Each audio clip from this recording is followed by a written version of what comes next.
Very good RC. Anti radiation missile Rudram ही ही बातमी पण आपण बघणार आहोत. ज्या काही मागच्या आठवड्यामध्ये ज्या काही महत्त्वाच्या घटना घडलेल्या आहेत आणि ज्या मला वाटतात की त्या exam point of view important आहेत. बाकीच्या पण इम्पॉर्टंट आहेत, जसं तुम्ही बऱ्याच लोकांनी कमेंट करून सांगितलेलं आहे. पण अशा महत्त्वाच्या गोष्टी ज्यांच्याकडे तुमचं लक्ष गेलं पाहिजे, ज्या ज्या प्रकारच्या गोष्टी तुम्ही वारंवार न्यूजपेपरमध्ये वाचल्या पाहिजे, अशा सर्व गोष्टी आपण कव्हर करतो. मागच्या आठवड्यामध्ये ज्या काही गोष्टी घडल्या त्या. ओके. पहिली न्यूज आपण बघतो इथे. आरबीआयची मॉनिटरी पॉलिसी मीटिंग झाली. आरबीआयची मॉनिटरी पॉलिसी रिव्ह्यू मीटिंग झाली आणि त्या मीटिंगमध्ये आरबीआयने काय काय डिक्लेअर केलं, त्या सर्व गोष्टी आपण इथे बघणार आहोत. पहिली न्यूज आहे. सगळ्यात पहिलं बघा, आरबीआयची जी जबाबदारी आहे ती तुम्हाला माहिती असली पाहिजे की मॉनिटरी पॉलिसी राबवणे ही आरबीआयची सगळ्यात महत्त्वाची जबाबदारी आहे. देशामध्ये मॉनिटरी पॉलिसी राबवणे किंवा मौद्रिक धोरण राबवणे ही आरबीआयची सगळ्यात महत्त्वाची जबाबदारी आहे.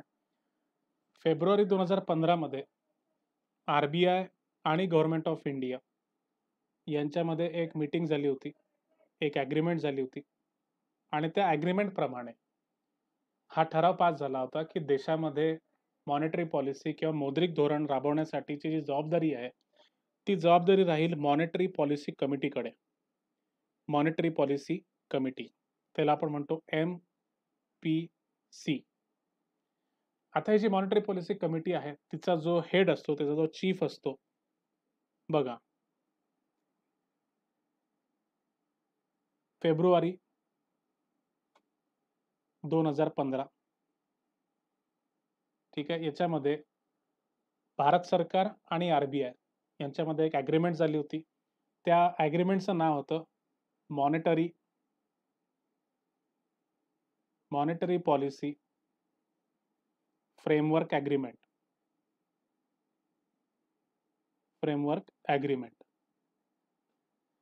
ही ॲग्रीमेंट झाली होती भारत सरकार आणि आरबीआयच्या मध्ये. आणि यामध्ये सगळ्यात महत्त्वाचा जो ठराव झाला होता तो म्हणजे आरबीआय, रिझर्व्ह बँक ऑफ इंडियाचं सगळ्यात महत्त्वाची जी जबाबदारी आहे ती असेल देशामध्ये मॉनिटरी पॉलिसी राबवणे. मॉनिटरी पॉलिसी म्हणजे काय? मौद्रिक धोरण, म्हणजे everything related to money supply. देशामध्ये मनी सप्लाय रेग्युलेट करण्यासाठी आरबीआय जे काही करतं तिला आपण म्हणतो मॉनिटरी पॉलिसी. आता मॉनिटरी पॉलिसी राबवण्यासाठी एक नवीन कमिटी, एक नवीन समिती तयार करण्यात आली या ॲग्रीमेंट प्रमाणे.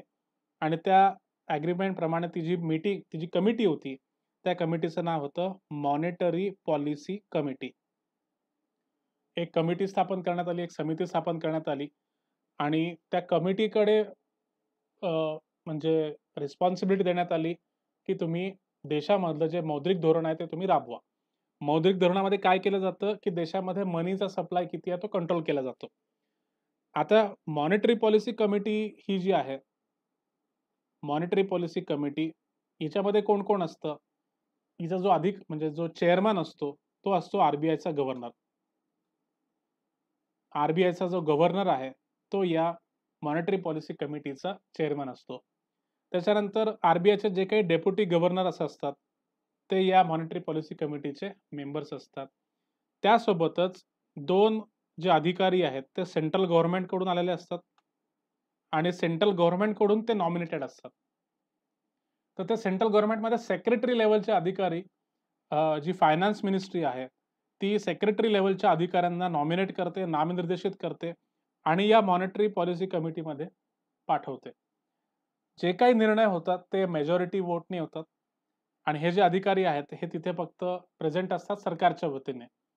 आणि या मॉनिटरी पॉलिसी कमिटीचं ऑब्जेक्टिव्ह असतं की देशामध्ये मौद्रिक धोरण राबवणे, मनीचं सप्लाय कंट्रोल करणे आणि दर 2 महिन्यानंतर ही जी मॉनिटरी पॉलिसी कमिटी आहे ती भेटते, पूर्ण अर्थव्यवस्थेचा आढावा घेते, रिव्ह्यू घेते आणि एक अहवाल, एक रिपोर्ट पब्लिश करते.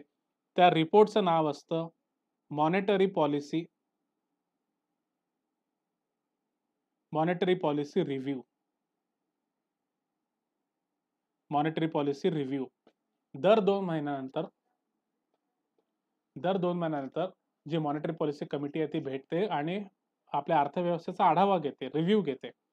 आता दर 2 महिन्यांनी ही मीटिंग होत असल्यामुळे या मीटिंगचं म्हणजे त्या रिपोर्टचं किंवा त्या अहवालाचं नाव काय आहे? बाय मंथली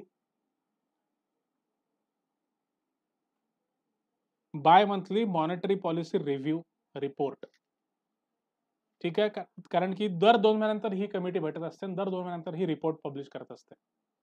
तर अशाच प्रकारचा जी बाय मंथली रिव्ह्यू आहे, जर 2 महिन्यांनी होणारा जो रिव्ह्यू आहे, 2 महिन्यानंतर होणारा जो आढावा आहे, तो नुकता मॉनिटरी पॉलिसी कमिटीने घेतला आणि त्याच्यामध्ये बऱ्याचशा गोष्टी आरबीआयने सांगितल्या. त्या काय सांगितल्या त्या या न्यूजमध्ये तुम्हाला द्यायला दिलेल्या आहेत. सगळ्यात पहिलं तुम्हाला काय करायचं की सिलेबसमध्ये हा कोणता टॉपिक आहे आणि सिलेबसमध्ये या टॉपिकचं काय महत्त्व आहे, हे तुम्हाला लक्षात घ्यावं लागेल. सो UPSC जी एक्झाम आहे, आजच्या या मीटिंगमध्ये सर्वच मुलांना मी कॉमनली बोलवलेलं आहे. UPSC एक्झाममध्ये प्रिलिम्समध्ये इन्क्लुजन नावाचा टॉपिक आहे. त्याच्यानंतर बेसिक इकॉनॉमिक्स या सर्व गोष्टींमध्ये दरवर्षी मॉनिटरी पॉलिसी, आरबीआय याच्यावर म्हणजे भरपूर क्वेश्चन्स येतात. यावर्षी सुद्धा जवळजवळ 20 ते 22 क्वेश्चन्स इकॉनॉमीवर आलेले आहेत UPSC प्रिलिम्समध्ये. UPSC मेन्समध्ये जो GS पेपर 3 आहे, त्याच्यामध्ये मॉनिटरी पॉलिसी संबंधित बरेच क्वेश्चन्स येतात. एसएमध्ये पण तुम्हाला विचारलं जातं आणि ओव्हरऑल UPSCच्या प्रिपरेशनमध्ये हा जो मॉनिटरी पॉलिसी आस्पेक्ट आहे तो खूप महत्त्वाचा आहे. राज्यसेवा पूर्व परीक्षामध्ये सुद्धा याच्यावर बरीच क्वेश्चन विचारले जातात. राज्यसेवा मुख्य परीक्षेमध्ये सुद्धा बरेच प्रश्न विचारले जातात. कंबाईनच्या परीक्षेमध्ये प्रिलिम्समध्ये थोडंफार जे बेसिक प्रश्न आहेत ते तुम्हाला विचारले जातील. पण जर तुम्ही STI देणार असाल, सेल्स टॅक्स इन्स्पेक्टरची मेन्स देणार असाल, तर त्याच्यामध्ये अर्थव्यवस्थेला जास्त वेटेज आहे. त्याच्यामध्ये एक 3 ते 4 प्रश्न तुम्हाला ह्याच्यावर अपेक्षित असतात.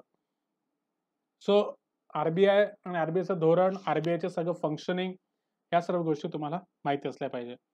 मग आता आरबीआयने काय सांगितलं की आपली जी अर्थव्यवस्था आहे ती 9.5% घसरल्याची शक्यता आहे. ठीक आहे. आपल्या देशाचा जो रिअल GDP आहे, आत्तापर्यंत रिअल GDP हे सगळ्यांना माहिती झालं असेल. आपल्या देशाचा जो रिअल GDP आहे, तो आरबीआयच्या म्हणण्याप्रमाणे 9.5% तो घसरण्याची शक्यता आहे, कॉन्ट्रॅक्ट होण्याची शक्यता आहे. म्हणजे याचा अर्थ काय? याचा सरळ असा अर्थ होतो की आपल्या देशामध्ये रिसेशन चालू आहे. रिसेशन चालू होणार आहे. म्हणजे चालू आहे.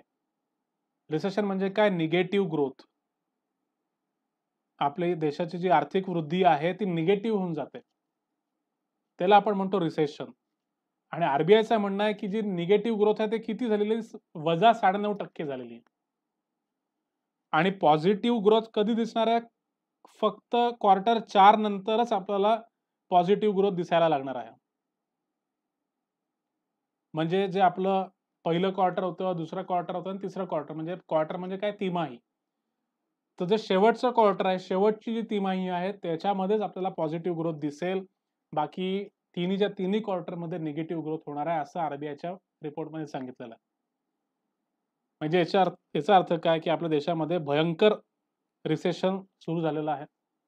आता रिसेशनचा अर्थ तुम्हाला माहिती आहे सगळ्यांना. रिसेशन म्हणजे निगेटिव्ह इकॉनॉमिक ग्रोथ. रिसेशनमध्ये मागणी कमी झालेली असते. त्याच्यानंतर प्रोडक्शन कमी झालेलं असतं. आर्थिक मंदी.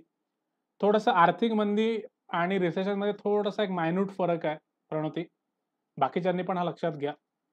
आर्थिक मंदीचं लिटरल जर शब्द बघितला इंग्लिशमध्ये तो स्लोडाऊन होतो, इकॉनॉमिक स्लोडाऊन होतो. आणि मराठीमध्ये रिसेशनसाठी पण एकच शब्द वापरतो आपण, आर्थिक मंदी. पण आर्थिक मंदी हा प्रत्येक सिच्युएशनमध्ये आपण वापरू शकत नाही. स्लोडाऊन म्हणजे आपल्या आर्थिक वृद्धीचा जो दर आहे तो कमी होणे आणि रिसेशन म्हणजे आर्थिक वृद्धी निगेटिव्हमध्ये जाणे, निगेटिव्ह ग्रोथ होणे, त्याला म्हणतो आपण रिसेशन. तर हे सगळे पॉइंट या न्यूजमध्ये मांडलेले आहेत. मी PDF तुमच्याशी शेअर करणारच आहे लेक्चर झाल्यानंतर. तर काय-काय पॉइंट्स त्याच्यामध्ये त्यांनी सांगितले आहेत ते तुम्हाला बघायचे आहेत.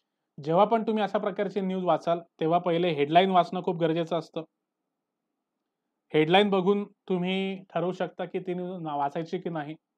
मग हेडलाईनमध्ये तुम्ही बघितलं की आर-बी-आय बद्दल ही न्यूज आहे. फोटोमध्ये तुम्हाला शक्तिकांत दास दिसत आहेत. याचा अर्थ कुठे ना कुठे exam point of view, syllabus point of view ही खूप महत्त्वाची न्यूज आहे. ही वाचलीच पाहिजे. त्यानंतर तुमचं काम काय, की जी सब हेडिंग आहे, हेडिंगच्या खाली जी महत्त्वाची लाईन दिलेली असते ती सब हेडिंग असते. सब हेडिंगमधून तुम्हाला त्या पूर्ण बातमीचा सार कळतो. त्या बातमीमध्ये सांगितलं काय ते कळतं. मग सब हेडिंग वाचायचं आहे. मग सब हेडिंगमध्ये काय सांगितलंय? Governor Shaktikanta Das predicts 9.5% decline in real GDP. जे आता मी सांगितलं तेच सब हेडिंगमध्ये सांगितलेलं आहे, की इकॉनॉमीमध्ये जीडीपीमध्ये 9.5% घसरण झालेली आहे. असं आर-बी-आयचे जे गव्हर्नर आहेत ते शक्तिकांत दास सांगतायत. खूप गंभीर गोष्ट आहे. ठीक आहे. कीप्स की पॉलिसी रेट अनचेंज्ड. म्हणजे काय?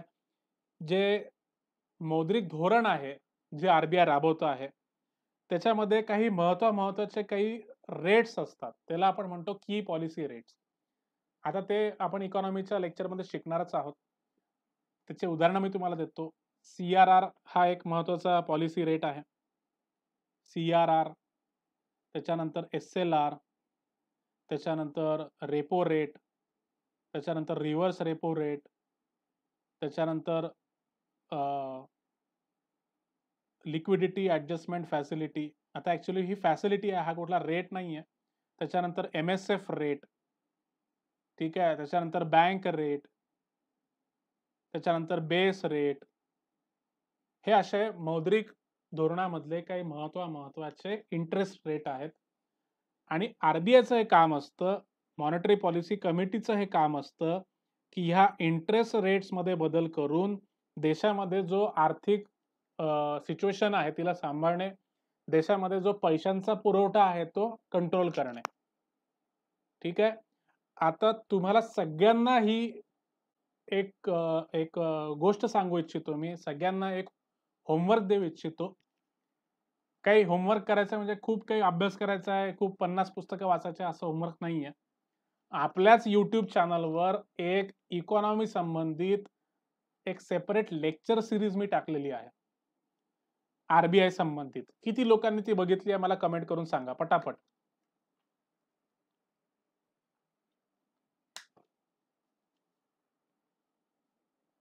रिझर्व्ह बँकेसंबंधी एक पूर्ण लेक्चर सीरीज मी टाकलेली आहे.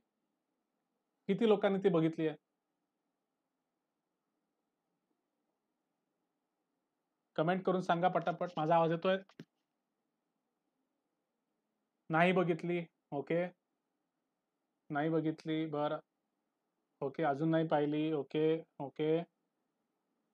ओके. शुभम नाही बघितली. बरं.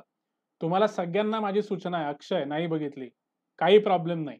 आत्तापर्यंत जर बघितली नसेल तर आता ही योग्य वेळ आहे ती व्हिडिओ सीरीज बघण्याची. तुम्हाला लेक्चर झाल्यानंतर मी एक्सक्यूज मी. लेक्चर झाल्यानंतर मी तुम्हाला लिंक पाठवेल. त्याच्यानंतर ही पी-डी-एफ पाठवणार आहे. तर 6 लेक्चरची सीरीज आहे लक्षात ठेवा. 6च्या 6 लेक्चर्स खूप महत्त्वाचे आहेत. नंतर आपण ते लाईव्ह लेक्चरमध्ये घेणारच आहोत. पण ते 6च्या 6 लेक्चर्स खूप महत्त्वाचे आहेत. 40-40 मिनिटाचे काहीतरी ते व्हिडिओज आहेत. त्याच्यामध्ये अगदी बेसिक पासून, अगदी झिरो पासून तुम्हाला सगळी माहिती समजून सांगितलेली आहे, की अर्थव्यवस्थेमध्ये पैशाचा जो पुरवठा आहे, तो कसा असतो आणि आर-बी-आय तिच्या मौद्रिक धोरणामध्ये तो पैशाचा पुरवठा कशाप्रकारे तो मॅनेज करतो. ठीक आहे. तर ते सगळं मी आता या व्हिडिओच्या डिस्क्रिप्शन लिंकमध्ये पण ती लिंक टाकणार आहे. तिथे पण तुम्हाला पाहता येईल. त्याच्यानंतर तुम्हाला नंतर मी ती शेअर सुद्धा करणार आहे. तिथे पण तुम्हाला तो संपूर्ण व्हिडिओ बघता येईल. तर तुमचे जे काही डाउट्स असतील, जे काही प्रश्न असतील, मौद्रिक धोरणाबद्दल, इकॉनॉमीबद्दल ते सगळेच्या सगळे क्लिअर होतील. तुम्हाला काही म्हणजे प्रॉब्लेमच येणार नाही. आणि वारंवार पाहण्यासारखे ते व्हिडिओ आहेत. एकदम म्हणजे 6च्या 6 व्हिडिओ तुम्ही जर बघितले, तर इकॉनॉमीवर तुमची खूप चांगली अशी कमांड तुमची प्राप्त होणार आहे. त्याच्यानंतर त्यांनी काय सांगितलेलं आहे, आता हे होमवर्क तुम्ही करा. या 1-2 दिवसात ते पूर्ण व्हिडिओ बघून घ्या. त्याच्यानंतर त्यांनी काय सांगितलेलं आहे, आता आपण हेडिंग वाचलं, सब हेडिंग वाचलं, आपण खाली आता येतो. Repo rate will remain unchanged. आता जो रेपो रेट आहे तो काय आहे समजून घेण्यासाठी तुम्हाला ते व्हिडिओ सिरीज बघायचे. तर तो जो रेपो रेट आहे तो चेंज केलेला नाही, तो अनचेंज आहे. Accommodative stance towards growth will be extended to next year. आता बघा आरबीआयचे जे काही धोरणं आहेत ते सध्या त्याच्यामध्ये डिटेलमध्ये सांगण्यात काही पॉईंट नाहीये. तुम्ही सगळ्यात पहिले ते 6चे 6 व्हिडिओ बघा. त्याच्यानंतर आरबीआयचे जे मौद्रिक धोरण आहे त्याच्या किती वेगवेगळ्या पद्धती आहेत, किती वेगवेगळ्या पॉलिसीज आहेत, किती वेगवेगळे धोरणं आहेत, हे सगळे मी तुम्हाला डिटेल नंतरच्या लेक्चरमध्ये सांगेल. आता फक्त हे समजून घ्या की बाबा देशामध्ये आर्थिक मंदी चालू आहे आणि आरबीआयचं मौद्रिक धोरणाचं जे मीटिंग आहे ती झाली आणि आरबीआयने काहीतरी जाहीर केलेलं आहे. हे सगळे कन्सेप्ट तुमचे त्या लेक्चर सिरीज नंतर कंप्लीट होतील. जेव्हा आपण लाईव्ह लेक्चर्स घेणार तेव्हा मी तुम्हाला सांगणार की हा जो अकोमोडेटिव्ह स्टान्स आहे त्याचा अर्थ काय. बघा मी सध्या तुम्हाला एक थोडीशी माहिती देतो. इथे हा शब्द वापरलाय अकोमोडेटिव्ह स्टान्स. अकोमोडेटिव्ह मॉनिटरी पॉलिसी, ठीक आहे. त्याच्यानंतर एक्सपान्शनरी मॉनिटरी पॉलिसी, त्याच्यानंतर कॉन्ट्रॅक्शनरी मॉनिटरी पॉलिसी, ठीक आहे. त्याच्यानंतर फिस्कल पॉलिसीचे काही प्रकार आहेत. फिस्कल पॉलिसी म्हणजे कोणती जी फायनान्स मिनिस्ट्री जी पॉलिसी वापरते, फायनान्स मिनिस्ट्री जे धोरण वापरते त्याला आपण फिस्कल पॉलिसी म्हणतो. तर त्याला आपण म्हणतो त्याचे पण वेगवेगळे प्रकार आहेत. For example counter cyclical fiscal policy, counter cyclical fiscal policy, ठीक आहे. त्याच्यात पण बरेचसे असे प्रकार आहेत. ते आपण जेव्हा जसं आपण इकॉनॉमीचे लेक्चर सिरीज आपण पुढे नेणार आहोत तेव्हा तुम्हाला ते सगळं कळणार आहे. आता त्याचं टेन्शन घ्यायची गरज नाही. आता तुम्ही जा लेक्चर झाल्यानंतर, आता म्हणजे लेक्चर झाल्यानंतर आणि ते सगळेचे सगळे व्हिडिओ बघा. येणाऱ्या पिरियडमध्ये तुमचे ते सगळे टॉपिक्स क्लिअर होतील. ओके. जसं आरबीआयने सांगितलं तेच वर्ल्ड बँक सांगत आहे. आता बघा आपल्या देशाच्या अर्थव्यवस्थेकडे कोणाकोणाचं लक्ष असतं हे खूप महत्वाचे पॉइंट्स आहेत. ह्याच्यावर तुमचं लक्ष असलं पाहिजे आणि या संबंधित बरेचसे न्यूज ह्या न्यूजपेपरमध्ये येत असतात. तर मग वर्ल्ड बँक ही एक महत्वाची आर्थिक संघटना आहे, आर्थिक एक संस्था आहे. मग ज्या प्रकारे आरबीआयने शोधून काढलंय, आरबीआयने एस्टिमेट काढलाय की भारताची जी इकॉनॉमी आहे, इकॉनॉमिक ग्रोथ आहे ती 9.5% घसरणार आहे, निगेटिव्ह मध्ये जाणार आहे. तसंच वर्ल्ड बँकेने सुद्धा सांगितलेलं आहे की भारताची जी आर्थिक वृद्धी आहे ती 9.5% घसरणार आहे. ठीक आहे. मग आता कोणतं काय काय सांगितलं आरबीआयने त्याच्यामध्ये हे सगळं तुम्हाला हे सगळे पॉईंट्स वाचायचे आहेत जे हायलाइट करून ठेवलेले आहेत मी. आता सगळ्यात पहिले पॉईंट काय सांगितलेलं आहे बघा.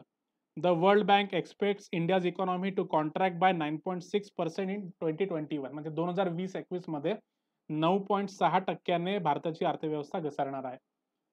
त्याच्यानंतर revising it's earlier estimate in June that output will shrink by just 3.2%.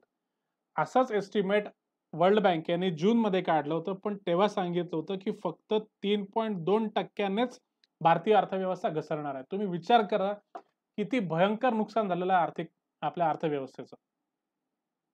जून मध्ये वर्ल्ड बँकेने सांगितलं होतं की फक्त 3.2%ने भारतीय अर्थव्यवस्था घसरणार आहे, पण आता वर्ल्ड बँक सांगताय की 9.6%ने भारतीय अर्थव्यवस्था घसरणार आहे. खूप महत्वाची गोष्ट आहे आणि ते कशामुळे होत आहे तुम्हाला माहिती आहे. कोविड-19 आणि लॉकडाऊन पूर्ण जगामध्ये ह्या सर्व गोष्टी घडत आहेत. आता त्या रिपोर्टचं नाव काय होतं हे पण खूप महत्वाची गोष्ट आहे. ती याच न्यूज मध्ये दिलेली आहे. त्या कोणत्या रिपोर्टमध्ये वर्ल्ड बँकेने असा खुलासा केलेला आहे. त्या रिपोर्टचं नाव आहे बघा इन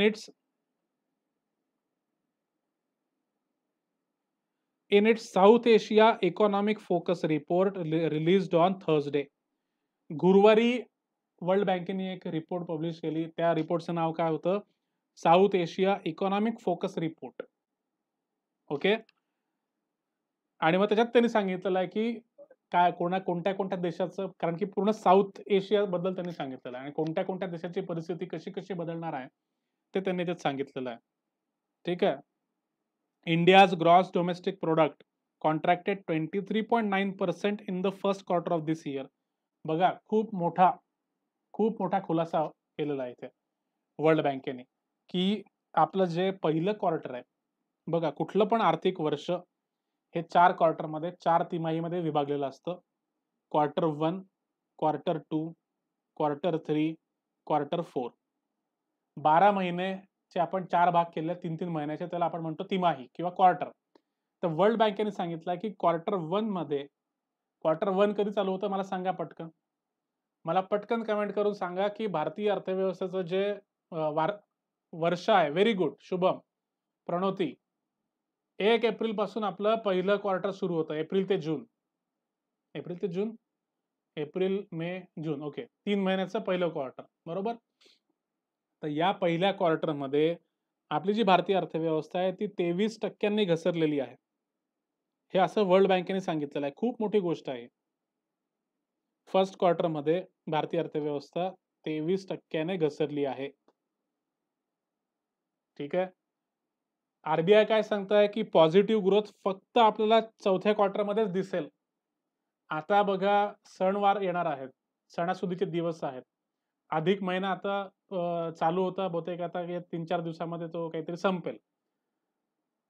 किती वाईट नशीब असतं बघा. मार्च पासून लॉकडाऊन सुरू आहे. मार्च, एप्रिल, मे, जून, जुलै, ऑगस्ट, सप्टेंबर, ऑक्टोबर आता आला. म्हणजे जसं लॉकडाऊन सुरू झालं, आपल्या ज्या आर्थिक घडामोडी आहेत, आर्थिक गतिविधी आहेत, जवळ-जवळ 95% आपल्या आर्थिक घडामोडी, इकॉनॉमिक ॲक्टिव्हिटीज बंद पडल्या. लॉकडाऊनमुळे. तुम्ही विचार करा. ज्या काही इकॉनॉमिक ॲक्टिव्हिटीज आपल्या देशात चालू होत्या, त्या 95% त्या कमी झाल्या, त्या बंद पडल्या. त्याच्यामुळे पूर्ण जे आपलं गुड्स एंड सर्व्हिसेस आहेत, त्याचं जे प्रोडक्शन आहे ते घसरलं. काय-काय गोष्टी आता होतात तुम्हाला माहितीच आहे, की जेव्हा अशा प्रकारे अर्थव्यवस्था बंद होते, काय-काय गोष्ट होते. आता हळू-हळू लॉकडाऊन रिलीज व्हायला लागलेलं आहे. अनलॉक सुरू व्हायला लागलेलं आहे. पण मध्ये पुन्हा संकट काय? अधिक महिना. आता तुम्ही विचार कराल, की सर तुम्ही अर्थव्यवस्थेबद्दल बोलताय आणि मध्येच अधिक महिन्याबद्दल काय बोलताय? अधिक महिन्याचा आणि अर्थव्यवस्थेचा काय संबंध? कोणी सांगू शकता का कमेंट करून? अधिक महिना आणि अर्थव्यवस्थेचा काय संबंध आहे? कोणी सांगू शकतं? पटापट कमेंट करून सांगा. अधिक महिना आणि आर्थिक वृद्धीचा काय संबंध?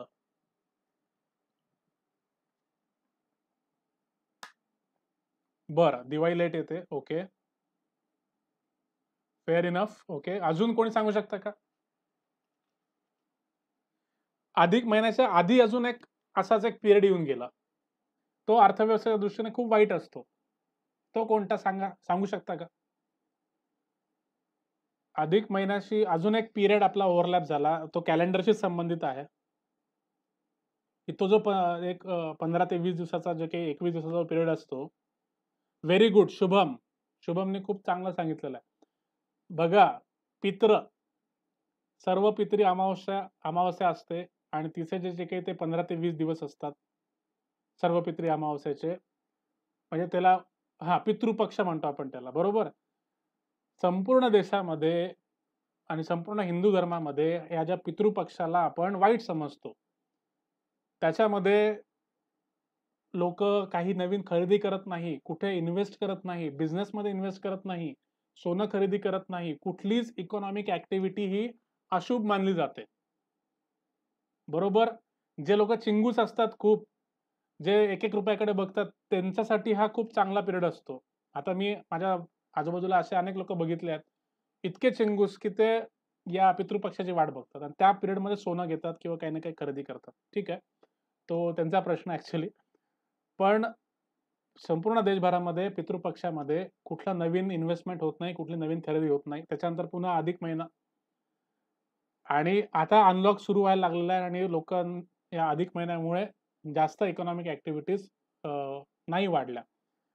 पण आता जसं जसं पितृपक्ष संपला, अधिक महिना संपेल, दसरा येईल, दिवाळी येईल, तर त्याच्यामुळे पुन्हा ज्या मेन इकॉनॉमिक ॲक्टिव्हिटीज आहेत, सणासुदीचे जे दिवस असतात, ते कुठल्याही अर्थव्यवस्थेसाठी खूप महत्त्वाचे असतात. आणि मी तर असं म्हणेल, की बाबा आर्थिक वृद्धीसाठी सण खूप महत्त्वाचे आहेत. इकॉनॉमिक इन्क्लुजन, सामाजिक आणि आर्थिक जे समावेशन आहे, एम्प्लॉयमेंट जनरेशन आहे, लोकांचं उत्पन्न आहे, सण आणि ह्या ज्या काही गोष्टी आहेत, फेस्टिवल्स, यांच्यामुळे अर्थव्यवस्थेमध्ये खूप चांगला पॉझिटिव्ह इफेक्ट होतो. आता या दिवाळीमध्ये लोकं कशा पद्धतीने रिस्पॉन्ड करतात, हे आपल्याला पाहावं लागेल. कशा पद्धतीने उद्योग पुन्हा सुरू होतात, कसे जॉब जनरेशन होतं, कसे लोकं पैसे खर्च करतात. लोकं 6 महिन्यापासून कंटाळलेले आहेत, घरात बसून-बसून कंटाळलेले आहेत. दसरा, दिवाळी म्हटली की खरेदीचा पिरियड चालू होणार. मग जेवढी खरेदी वाढेल, जेवढी डिमांड वाढेल, तेवढं आपल्या अर्थव्यवस्थेला बूस्ट मिळेल. तर आपण सगळे मिळून आशा करूयात, की हे जे येणारे 2 ते 3 महिने आहेत, त्याच्यामध्ये आपली अर्थव्यवस्था खूप चांगली सुधारली पाहिजे. जेणेकरून नवीन-नवीन जॉब्स तयार होतील. मला सांगा, की अर्थव्यवस्था सुधारण्यामध्ये आपल्या सर्वांचा खूप चांगला एक उद्देश आहे. सगळ्यांचा खूप चांगला एक म्हणजे फायदा होणार आहे, जर अर्थव्यवस्था जर लवकर सुरू झाली तर. सांगू शकता का, की तुम्ही जे आता 15-16 लोकं आहात मीटिंगमध्ये, तुम्ही जे काही यू-पी-एस-सीची तयारी करतात, एम-पी-एस-सीची तयारी करणारे विद्यार्थी आहेत, त्यांचा काय फायदा आहे अर्थव्यवस्था लवकर सुधारण्यामध्ये? अर्थव्यवस्था जर लवकर सुधारली नाही, तर लवकर जॉब जनरेशन होणार नाही अर्थव्यवस्थेमध्ये. त्याच्यामुळे ज्याला जो अनएम्प्लॉईड आहे, तो या स्पर्धा परीक्षांच्या रिजनमध्ये येणार आहे. प्रत्येक जण आता जॉब नाही तर काय करायचं? तर चला यू-पी-एस-सी करू, चला एम-पी-एस-सी करू. तर त्याच्यामुळे मित्रांनो, अर्थव्यवस्था सुधारणं खूप महत्त्वाचं आहे. एम्प्लॉयमेंट जनरेशन होणं खूप महत्त्वाचं आहे. अदरवाईज इतकी कॉम्पिटिशन वाढणार आहे प्रत्येक क्षेत्रामध्ये, की मग कठीण आहे. ऑलरेडी आपल्याकडे कॉम्पिटिशन खूप आहे. क्राउड खूप होईल. ओके. तर आता ह्या ज्या छोट्या-छोट्या मी गोष्टी सांगतो आहे, मी का सांगतो आहे, की अर्थव्यवस्थेकडे त्या दृष्टीने पाहण्याची सवय तुम्हाला लागली पाहिजे.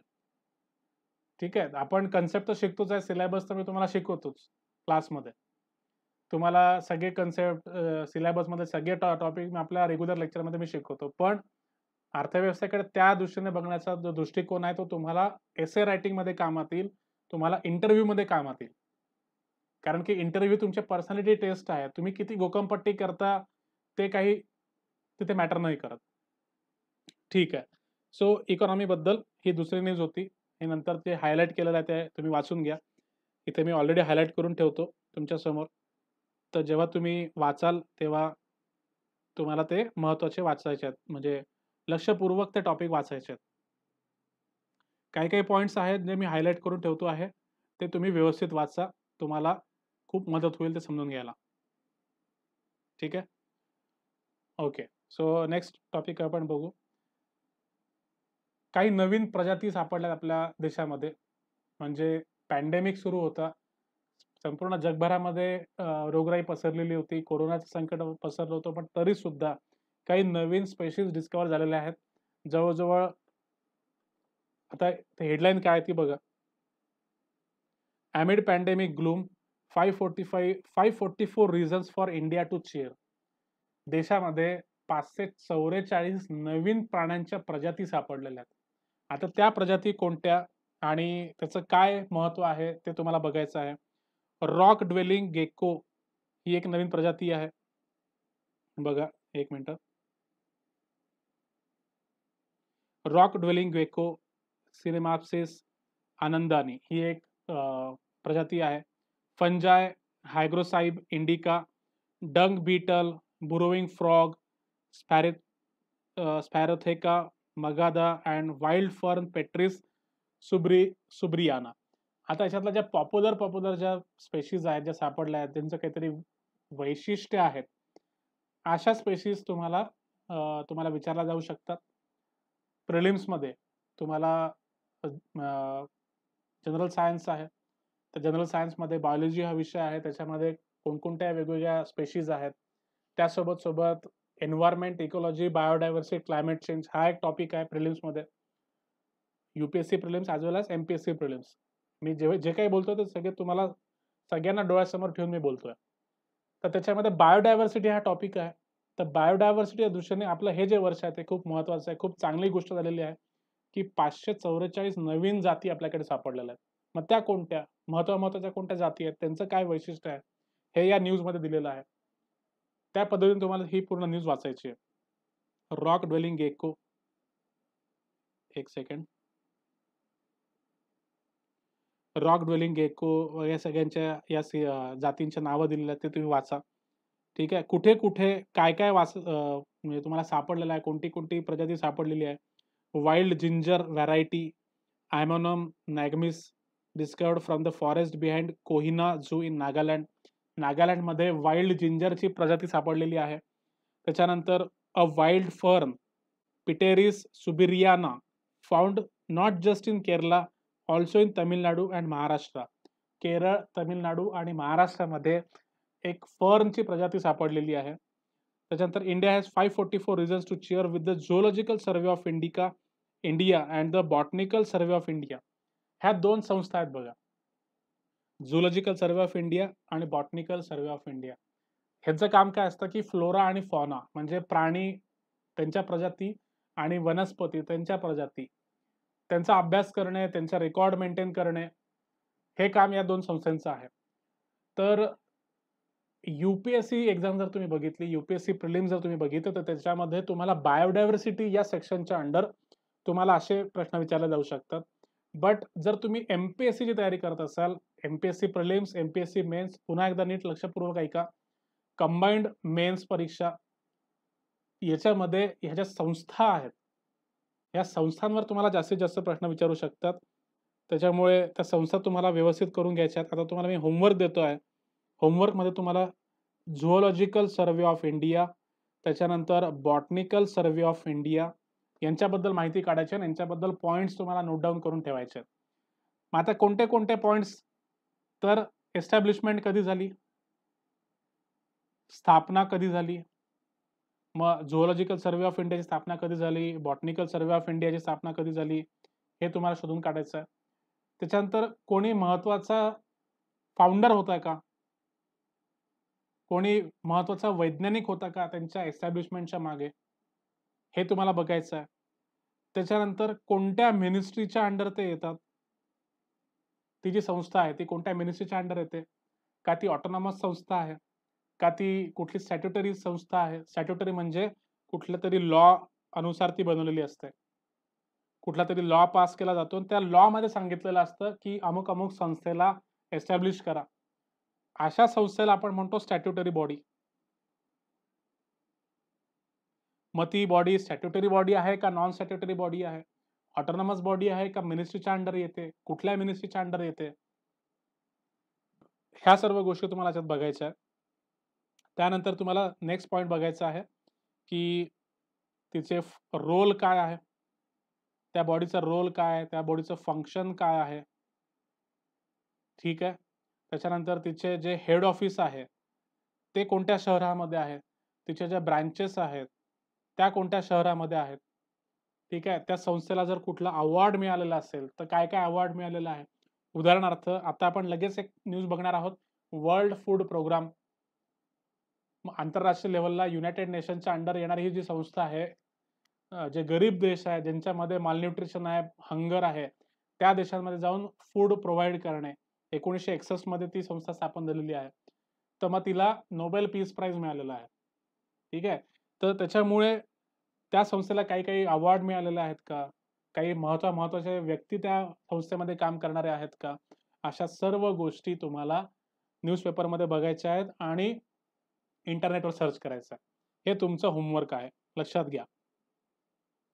कळालं का सगळ्यांना? पटापट मला कमेंट करून सांगा. ओके. येस. Very good. जे नवीन मुलं आज पहिल्यांदा जॉइन झालेले आहेत, त्यांनी कमेंट करून सांगा. तुम्हाला कळतं आहे का? समजतं आहे का? बब्या काय? बब्या कोकारे, त्याच्यानंतर राहुल जाधव, विशाल काळे कळतंय का? पूजा वाघमारे कळतंय का तुम्हाला? कमेंट करून सांगा. ओके. ओके. Very good.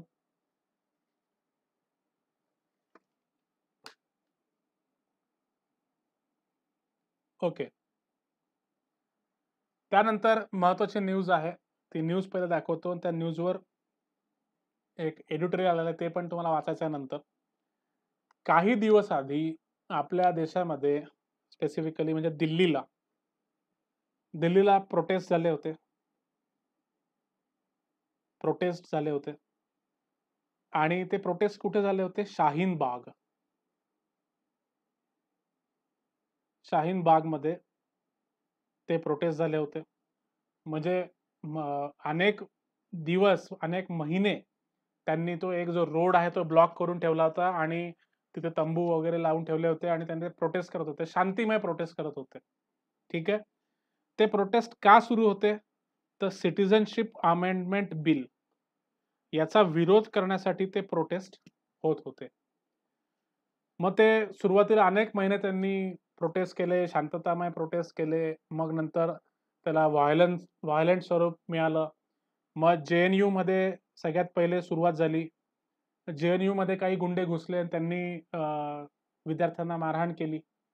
त्याच्यानंतर मग ते पसरलं पूर्ण. जे काही जामिया मिलिया इस्लामिया ही जी युनिव्हर्सिटी आहे दिल्लीमध्ये, त्या युनिव्हर्सिटीमध्ये पोलीस घुसले. मग त्यांनी विद्यार्थ्यांना मारहाण केली. मग तिथून जे काही ते प्रकरण पेटलं, खूप मोठ्या प्रमाणात दंगली झाल्या पूर्ण दिल्लीमध्ये. अनेक लोकांनी त्यांचे प्राण गमावले, अनेक लोकांनी घरं गमावले, अनेक लोकांनी दुकानं गमावली, आयुष्यभराची जी कमाई आहे ती त्यांनी गमावली. इथे टॉपिक काय होता? ही जी न्यूज आहे ती तुम्हाला समजून घ्यायची आहे की न्यूज मध्ये काय सांगितलेलं आहे की सुप्रीम कोर्टामध्ये काही लोक गेले आणि त्यांनी सांगितलं की अशा प्रकारचे जे प्रोटेस्ट आहेत ते लीगल आहेत का इल्लीगल आहेत, ह्या विषयावर सुप्रीम कोर्टामध्ये केस चालू होती.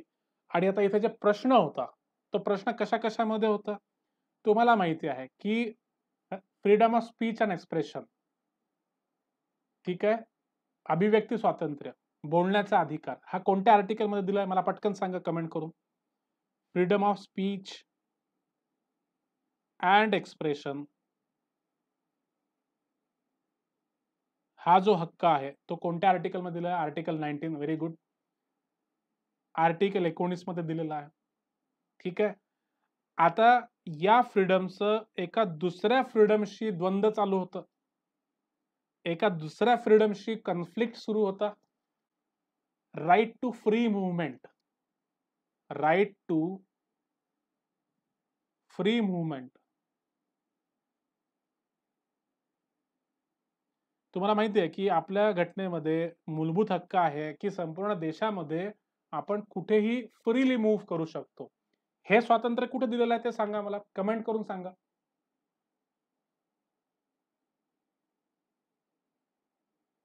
राईट टू फ्री मूव्हमेंट हे कोणत्या आर्टिकल मध्ये दिलेलं आहे? पटापट कमेंट करून सांगा सगळ्यांनीच.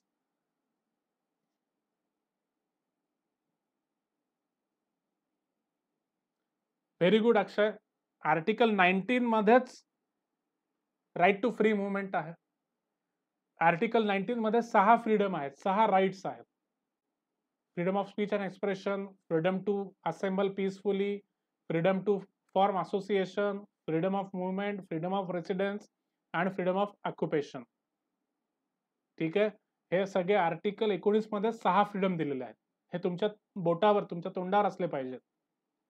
आता या 2 फ्रीडम मध्ये द्वंद्व आहे, कन्फ्लिक्ट आहे. कसा कन्फ्लिक्ट आहे की मला freedom of speech and expression आहे, मी आंदोलनावर बसलेलो आहे, माझी काहीतरी मागणी आहे. आता युजली आंदोलन कशाबद्दल केलं जातं? कुठला लॉ असेल तो योग्य नसेल, तो त्याच्या विरोधात लोक असतील, कुठली गव्हर्नमेंट असेल, गव्हर्नमेंटची पॉलिसी असेल, गव्हर्नमेंटचा डिसिजन असेल, गव्हर्नमेंटचा ऑर्डिनन्स असेल, गव्हर्नमेंटचा रूल करण्याचा पद्धत असेल, गव्हर्नमेंटची पॉलिटिकल आयडियोलॉजी असेल, कुठलीही गोष्ट असू शकते, त्याच्या विरुद्ध युजली प्रोटेस्ट होतात. तो प्रोटेस्ट करण्याचा जो हक्क आहे तो आर्टिकल 19 मध्ये दिलेला आहे, freedom of speech and expression मध्ये. पण त्यासोबत आर्टिकल 19 मध्येच दुसरा एक हक्क दिलेला आहे, freedom, right to free movement. मग काही लोक जर प्रोटेस्ट करत असतील, आता ते प्रोटेस्ट करण्याचे अनेक वेगवेगळे प्रकार आहेत. स्ट्राईक असते, हरताळ असते, त्याच्यानंतर चक्का जाम असतो, रोड ब्लॉक असतो, ट्रेन रोको, रेल रोको, असे वेगवेगळे आंदोलन असतात. मग आता आंदोलन करताना आंदोलन करणाऱ्यांची जी मागणी आहे ती व्हॅलिड असते. ओके, बरोबर आहे, तुम्हाला सरकारची पॉलिसी आवडत नाही, मेजॉरिटी लोकांना ती पॉलिसी आवडत नाही म्हणून तुम्ही ते आंदोलन करता. पण त्यासोबतच जे बाकीचे लोक आहेत त्यांचा एक मूलभूत हक्क आहे, राईट टू फ्री मूव्हमेंट. त्याला धक्का पोहोचतोय, त्याचं नुकसान होत आहे.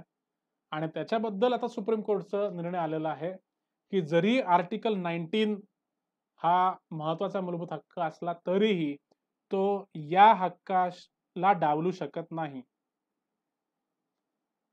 जरी आर्टिकल 19 मधला फ्रीडम ऑफ स्पीच एक्सप्रेशन असेल, तरीही तो राईट टू फ्री मूव्हमेंटवर अटॅक करू शकत नाही. जेवढं महत्वाचं freedom of speech and expression आहे, तेवढंच महत्वाचं राईट टू फ्री मूव्हमेंट आहे. ठीक आहे? म्हणून अनिश्चित काळासाठी तुम्ही प्रोटेस्ट करू शकत नाही, तुम्ही चक्का-जाम करू शकत नाही, तुम्ही रोड ब्लॉक करू शकत नाही, तुम्ही रेल रोको करू शकत नाही. हे अनिश्चित काळासाठी होऊ शकत नाही, कारण की त्याच्यामुळे बरेच जे लोक आहेत, ठीक आहे, सरकारचा तुम्ही प्रोटेस्ट करता, सरकारचा तुम्ही विरोध करता, पण जे लोक आहेत ज्यांचं काही घेणं-देणं नाही त्या प्रोटेस्ट सोबत, त्या विषयासोबत, त्यांना मनस्ताप होतो, त्यांचं नुकसान होतं. बऱ्याच लोकांचे समजा जॉब इंटरव्ह्यू असतील, तर ते तिथे पोहोचू शकणार नाही. बऱ्याच लोकांचे एक्झाम्स असतील, ते तिथे पोहोचू शकणार नाहीत. करियर उद्ध्वस्त होऊ शकतं मुलांचं. बरेच वेळेला असं झालेलं आहे, की मागच्या वर्षी मुंबईमध्ये तुम्हाला माहिती असेल, की आरक्षण या विषयावरून, मराठा आरक्षण या विषयावरून, दलित आरक्षण या विषयावरून, अनेक शेतकऱ्यांच्या प्रश्नांवरून रेल रोको झालेली आहे. मुंबईची जी लोकल ट्रेन आहे ती रोखली गेलेली आहे. त्याच्यानंतर दिल्लीमध्ये जाट आरक्षण, त्याच्यानंतर गुजरातमध्ये पाटीदार आरक्षण यांच्यासाठी अशा प्रकारचे रेल रोको, रास्ता रोको होत असतात. पण त्याच्यामुळे बरेच लोक आपल्या एक्झाम सेंटरवर पोहोचू शकत नाही. बरेच लोक आपल्या जॉबच्या ठिकाणी पोहोचू शकत नाही. बरेच लोकांच्या कोर्टात केसेस असतात, ते तिथे पोहोचू शकत नाही. बरेच लोक आजारी असतात, ते हॉस्पिटलला पोहोचू शकत नाही. बऱ्याच माता प्रेग्नंट असतात, त्यांची डिलिव्हरी वेळेवर होऊ शकत नाही. म्हणून सुप्रीम कोर्टाने हा निर्णय सांगितला आहे, की अनिश्चित कालासाठी असा प्रोटेस्ट होऊ शकत नाही. बाकीची जी काही न्यूज आहे तुम्ही नंतर वाचा. ज्या गोष्टी हायलाइट करून ठेवलेल्या त्या व्यवस्थित वाचा. ह्या तुम्हाला बघायच्या आहेत. आता याच्यावरच हे आर्टिकल दिलेलं आहे, एडिटोरियल आलेलं आहे. ठीक आहे. ह्याच न्यूजवर हे एडिटोरियलचं पहिलं पान मी इथे मार्क करून ठेवतोय. हे एडिटोरियलचं पहिलं पान आहे. त्याच्यानंतर एडिटोरियलचं हे दुसरं पान आहे. ठीक आहे. तर ते तुम्हाला खूप व्यवस्थित मोकळं-साकळं करून सांगितलेलं आहे. जे स्पेसिफिकली यूपीएससीचे मुलं आहेत, त्यांनी आता मी जिथे हायलाइट करून ठेवतो आहे, ते पॉइंट्स व्यवस्थित नोट डाउन करून घ्यायचे. आन्सर रायटिंगमध्ये तुम्हाला ते खूप कामात येणार आहे. हे जे मी हायलाइट करतोय पुन्हा एकदा ऐका. Specifically answer writing UPSC point of व्ह्यूने मी हायलाइट करतोय. ठीक आहे.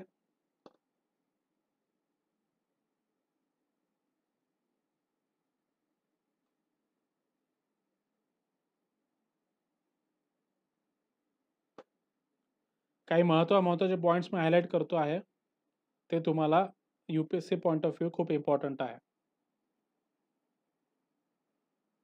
हे तुम्ही याच्यात जसे की महत्त्वाचे पॉइंट तुम्ही लिहून जरी काढले, तरी ते चालणार आहे.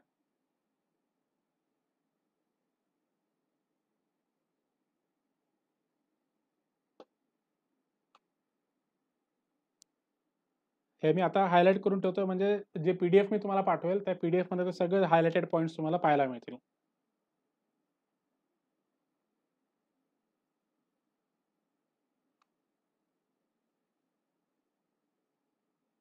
याच्यात हा पण एक विषय चर्चा केला गेला, की प्रोटेस्ट करताना, मोर्चा काढताना, रोड ब्लॉक करताना पोलिसांची परमिशन घेणे गरजेची आहे का? त्यांनी काय इफेक्ट होईल? की जेणेकरून समजा तुम्ही पोलिसांची परमिशन घेतली, तर जे लोकं आहेत, जे ट्रॅफिक जॅममध्ये फसतात किंवा रोड ब्लॉकमध्ये अडकतात, तर निदान त्यांना माहिती राहील, की बाबा हां, या दिवशी रोड ब्लॉक होणार आहे. आपण त्या दिवशी ट्रॅव्हलिंगचा कुठलाच कार्यक्रम काढायचा नाही किंवा अल्टरनेट कुठलातरी रूट आपण शोधून काढू. तर हा पण टॉपिक सुप्रीम कोर्टामध्ये डिस्कस करण्यात आला होता. आता हे जे एडिटोरियल आहे, हे पण खूप महत्त्वाचं आहे. निबंध लेखन.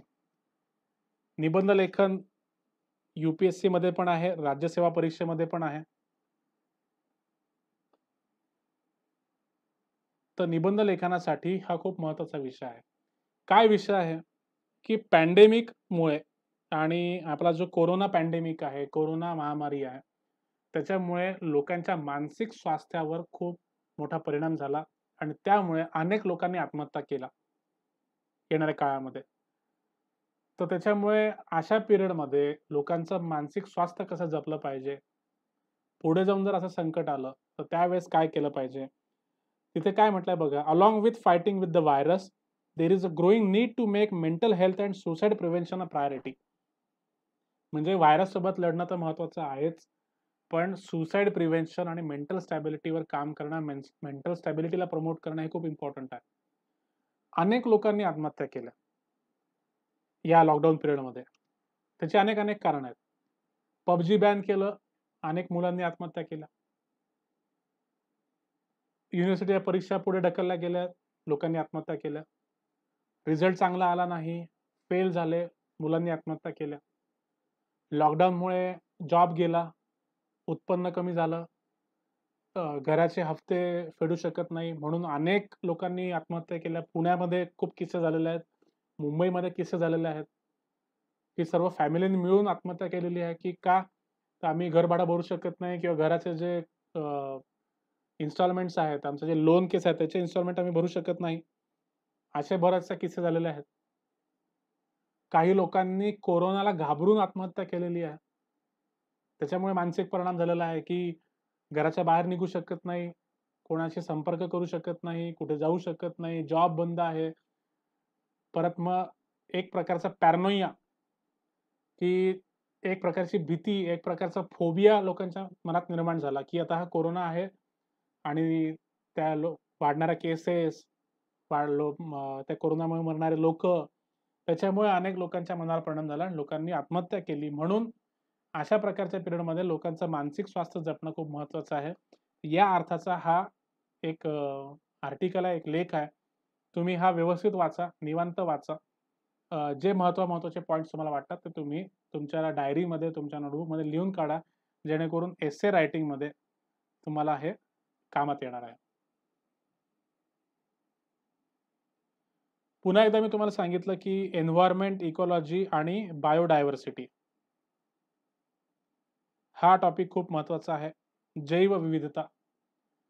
आता इथे हा टॉपिक का महत्त्वाचा आहे, की आपला राष्ट्रीय प्राणी आहे, राष्ट्रीय फूल आहे, राष्ट्रीय फळ आहे.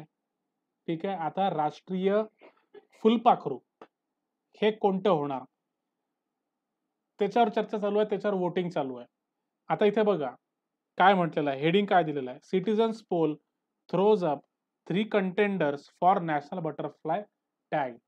नॅशनल बटरफ्लाय टॅग निवडण्यासाठी लोकांनी 3 बटरफ्लायला शॉर्टलिस्ट केलेलं आहे. आता या तिघांपैकी एक कोणतं तरी नॅशनल बटरफ्लाय राष्ट्रीय फुलपाखरू होणार आहे. One one will join the ranks of Bengal tiger. Bengal tiger राष्ट्रीय प्राणी आहे. इंडियन पीकॉक राष्ट्रीय पक्षी आहे. इंडियन लोटस राष्ट्रीय फूल आहे. बॅनियन ट्री राष्ट्रीय वनस्पती आहे, झाड आहे. मँगो राष्ट्रीय फळ आहे. आता त्याला जॉइन करणारा या तिघांपैकी एक कोणीतरी जॉइन करणार आहे राष्ट्रीय फुलपाखरू. मग कोण कोण आहेत? इंडियन जिझेबेल, कृष्णा पीकॉक, ऑरेंज ओकलीफ हे 3 फुलपाखरूच्या प्रजाती आहेत. ह्यांच्यापैकी एक कोणीतरी नॅशनल पीकॉक होणार. तर बघा यांचं स्ट्रक्चर बघा, यांचे कलर बघा, किती सुंदर प्रकारचे हे फुलपाखरू आहेत. किती सुंदर कलरिंग, किती सुंदर त्यांचं स्ट्रक्चर हे तुम्हाला बघायचं आहे. आता ह्या आर्टिकलमध्ये वाचण्यासारखं आणि फोकस करण्यासारखं काय आहे, की या आर्टिकलमध्ये त्यांचे काही वैशिष्ट्य दिलेले आहेत का? हे तुम्हाला बघायचं आहे किंवा हे जे सर्व्हे केलेला आहे, हा कोणी केलेला आहे? हे तुम्हाला बघायचं आहे. ठीक आहे. Krishna peacock, Indian jezebel and orange oakleaf. These are the front runners have unique features. यांना काहीतरी युनिक फीचर्स आहेत, यांचे वैशिष्ट्य काही युनिक आहेत.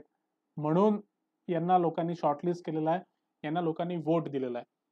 तर have unique features such as ability to camouflage as a dead leaf. Camouflage खूप इम्पॉर्टंट एक फीचर आहे बघा. कॅमोफ्लेज म्हणजे काय? की आजूबाजूचं जे वातावरण आहे, त्याचा कलर आपण तयार करायचा. आपली जी स्किन आहे, म्हणजे हा जो फीचर आहे, हा विशेष करून तुम्ही कॅमेलियनमध्ये ऐकला असेल. कॅमेलियन एक प्रकारचा सरडा आहे. खूप लांब असा तो सरडा असतो. त्याची शेपूट असते ती खूप अशी लांब असते आणि अशी सर्कल झालेली असते. तुम्ही डिस्कव्हरी चॅनलवर किंवा नॅशनल जिओग्राफिकवर बघितली असेल किंवा YouTubeवर तुम्ही ते व्हिडिओ बघितले असतील. ओके, बरोबर. तर त्याची आणखीन एक वैशिष्ट्य काय असतं, की तो कॅमोफ्लेज करतो म्हणजे वातावरणाचा जो कलर आहे, तशाच प्रकारचा स्किन कलर तो तयार करू शकतो. म्हणजे तो वातावरणामध्ये लपून जातो व्यवस्थित. ठीक आहे, याला आपण म्हणतो कॅमोफ्लेज. त्याच्यानंतर त्याची हां, कलर कलर चेंज करतो. त्याच्यानंतर त्याची आणखीन एक वैशिष्ट्य म्हणजे काय, त्याची जी जीभ असते, ती खूप लांब असते. म्हणजे काही-काही केसेसमध्ये 1-1, 1.5-1.5 मीटरपर्यंत त्याची ती जीभ जाऊ शकते. त्याची जीभ अशी तो गुंडाळून त्याच्या तोंडामध्ये ठेवत असतो आणि त्याला त्याचं जे भक्ष्य आहे, त्याचं जे प्रे आहे, त्याचं सापडलं, की तो एकदम अशी ती जीभ टाकतो आणि तो खाऊन घेतो. हे त्याचं दुसरं वैशिष्ट्य. तर याला आपण म्हणतो कॅमोफ्लेज. कॅमोफ्लेज आपण त्याचं जे ॲप्लिकेशन आहे ते दुसरीकडे पण आहे. आपण मिलिटरीमध्ये हे वापरतो खूप. तुम्ही जर आर्मी किंवा मिलिटरी किंवा वॉर मूव्हीज जर बघितल्या असतील, उरी अटॅक जर बघितला असेल किंवा हॉलिवूडचे मूव्ही तुम्ही बघितले असतील, सेव्हिंग प्रायव्हेट रायन वगैरे. तर हे जे कमांडो असतात, हे ग्रीन कलरचा कॉम्बॅट ड्रेस घालतात. ग्रीन कलरचा चट्टेरी-पट्टेरी. तर तो विशिष्ट कलरचा ड्रेस असतो. त्याचं कारण काय, की तो एन्व्हायर्नमेंटमध्ये आजूबाजूच्या जंगलाचं जे एन्व्हायर्नमेंट असतं किंवा पहाडीचं जे एन्व्हायर्नमेंट असतं त्याच्यासोबत तो मॅच करतो. त्याच्यामुळे दुश्मनला तुम्ही तुम्हाला ओळखू शकत नाही. त्याच्यानंतर मग ते चेहऱ्याला पण असं काळ्या प्रकारचं ते एक लोशन लावतात जेणेकरून तुमचा जो चेहरा आहे, आता काही-काही लोकं खूप गोरे असतात, मग ते दिसून येतात लगेच. तर ते दिसू नये म्हणून ते चेहऱ्याला पण काळ्या कलरची पेस्ट लावतात. This is camouflage. याला आपण कॅमोफ्लेज म्हणतो. तर त्यांच्यामध्ये या फुलपाखरांमध्ये ती एबिलिटी आहे. त्याच्यानंतर exhibit iridescence to stave off predators and aid farmers in getting rid of pest. ही एक महत्त्वाची एबिलिटी आहे बघा. इरिडिसेन्स. इरिडिसेन्स म्हणजे काय?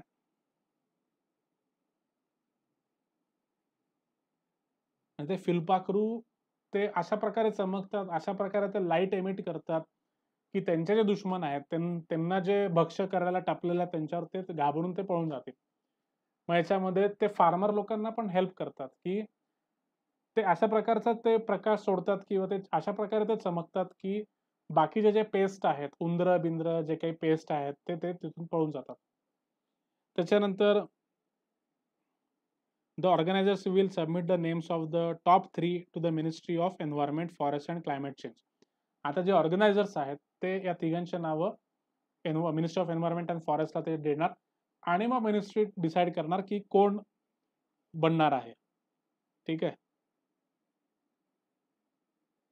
The nation wide poll organised by national butterfly campaign consortium. मी तुम्हाला सांगितलं की या न्यूजमध्ये 2 गोष्टी दिलेल्या असतील. एक तर कोणी हा पोल ऑर्गनाइज केला, कोणी हे अशा प्रकारचं वोटिंग ऑर्गनाइज केलं आणि त्याचं नाव काय आहे आणि त्यासोबत या जे बटरफ्लाय त्यांचे फीचर्स पण दिलेले असतील. तर त्या संस्थेचं नाव आहे नॅशनल बटरफ्लाय कॅम्पेन कन्सॉर्टियम. तर हे नाव तुम्हाला लक्षात ठेवायचं. हे तुम्हाला एक्झाममध्ये विचारलं जाईल. एम-सी-क्यूमध्ये विचारलं जाईल. A collective of 50 butterfly experts and enthusiast from September 10 to October of 8 October ते 10 ऑक्टोबरच्या मिडनाईटपर्यंत इतके म्हणजे 59,754 वोट्स मिळाले. हे एवढं काही इम्पोर्टंट नाहीये. बाकीचे जे पॉइंट्स आहेत ते तुम्ही बघून घ्या. आता बघा प्रत्येकाचे काही-काही फीचर्स दिलेले आहेत. काय? Blessed with a vibrant colour pattern including vermilion, haldi kumkum. हळदी कुंकवासारखा कलर आहे एका बटरफ्लायचा. त्याच्यानंतर the Indian jezebel or common jezebel is known to deter its predator with flashy. प्रत्येकाचे फीचर्स दिलेले आहेत. Krishna peacock a flagship species for biodiversity and conservation is generally found in the large numbers in the Himalayas. आता बघा flagship species म्हणजे आपला environment, ecology, biodiversity या point of व्ह्यूने खूप हा इम्पॉर्टंट टॉपिक आहे. विशेष करून कन्झर्वेशनच्या पॉइंट ऑफ व्ह्यूमध्ये की त्या स्पेशीजला जर तुम्ही कन्झर्व केलं. फ्लॅगशिप स्पेशी म्हणजे काय?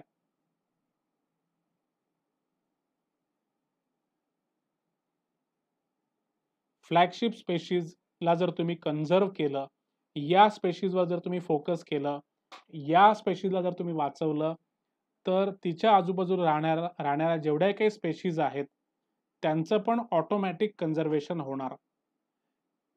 याला आपण म्हणतो फ्लॅगशिप स्पेशीज.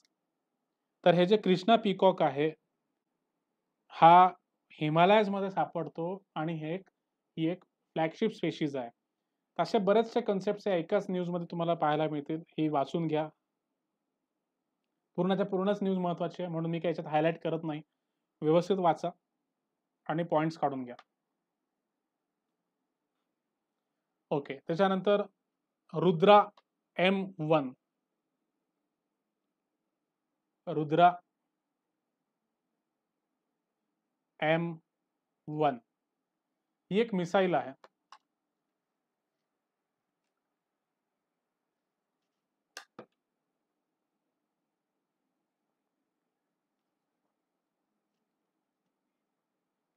रुद्रा M1 या मिसाईलचं टेस्टिंग झालं आता. ही मिसाईल आहे आणि याचं वैशिष्ट्य म्हणजे काय? Anti radiation missile. आता अँटी रेडिएशन म्हणजे काय बघा. मी तुम्हाला स्क्रीनवर सांगतो की जेव्हा आपण दुश्मनच्या एरियामध्ये जातो, फॉर एक्झाम्पल ही इंडो पाकिस्तानची बॉर्डर आहे. ठीक आहे. हा राजस्थान, गुजरात ही बॉर्डर आहे. इकडे पाकिस्तान आहे, इकडे इंडिया आहे. जेव्हा इंडियन एअरफोर्स पाकिस्तानवर अटॅक करायला जाते किंवा सर्जिकल स्ट्राईक करायला जाते, तर पाकिस्तानच्या साईडला काही काही मशीन्स बसवलेल्या असतात. त्यांना आपण म्हणतो रडार. काही रडार्स असतात. आता रडार काय करतं? रडार ही अशी एक मशीन असते. तिला अँटिना वगैरे असतात मोठ्या-मोठ्या आणि खूप सर्किटरी, इलेक्ट्रॉनिक्स वगैरे वापरलेलं असतं आणि ती काय करते? सगळ्या एरियाजमध्ये आजूबाजूला रेडिएशन पसरवते. रेडिएशन एमिट करते आणि पूर्ण तिचं जे आजूबाजूचा जो एक 50, 60, 70 किलोमीटरचा जो एरिया असतो, त्या एरियामध्ये ती अशा प्रकारचे रेडिएशन ती पसरवते. आणि अशा वेळेस जर एखादं दुश्मनचं किंवा अननोन ऑब्जेक्ट जर त्या फील्डमध्ये आलं, तर लगेच या रडारच्या स्क्रीनवर चमकतं. तुम्ही बॉलिवूडचे पिक्चर, मिलिटरीचे पिक्चर, हॉलिवूडचे पिक्चर जर तुम्ही बघितले असतील, तर तुम्हाला ते दाखवत असतील, की "अरे ये देखो ये दुश्मन की मिसाइल आ रही है, दुश्मन का हेलिकॉप्टर आ रहा है." तर ते रडार असतं. त्याच्यानंतर काही जॅमर्स असतात. जॅमर्स विशेष करून तुम्हाला अनुभव पण आला असेल, की काही-काही एरियामध्ये जर तुम्ही गेलात, तर तिथे जॅमर बसवलेले असतात. तिथे मोबाईलची रेंज येतच नाही. जॅमरचं काम काय असतं, जसं हे रडार करतं. येस, नेटवर्क येत नाही. Very good. जसं हे रडार काम करतं, तसंच हे जॅमर काय करतं, त्याच्या आजूबाजूच्या परिसरामध्ये इलेक्ट्रोमॅग्नेटिक रेडिएशन पसरवतं. ठीक आहे? तुम्हाला हा अनुभव येईल कधी? एम-पी-एस-सीच्या परीक्षेमध्ये. तुम्ही एम-पी-एस-सीच्या परीक्षेला जर गेलात, राज्यसेवाची एम-पी-एस-सीची कुठलीही परीक्षेला तुम्ही जा किंवा यू-पी-एस-सी एक्झामला तुम्ही जा. प्रत्येक रूममध्ये मे बी कदाचित प्रिलिम्समध्ये वापरलं जातं की नाही मला माहीत नाही, कारण की प्रिलिम्सच्या ठिकाणी मी जास्त बघितलं नाही. पण मेन्समध्ये मी बघितलेलं आहे, की प्रत्येक क्लासरूममध्ये एक असं इक्विपमेंट ठेवलेलं असतं. एकदम ते गूढ असं वाटतं, रहस्यमयी काहीतरी ते इक्विपमेंट आहे.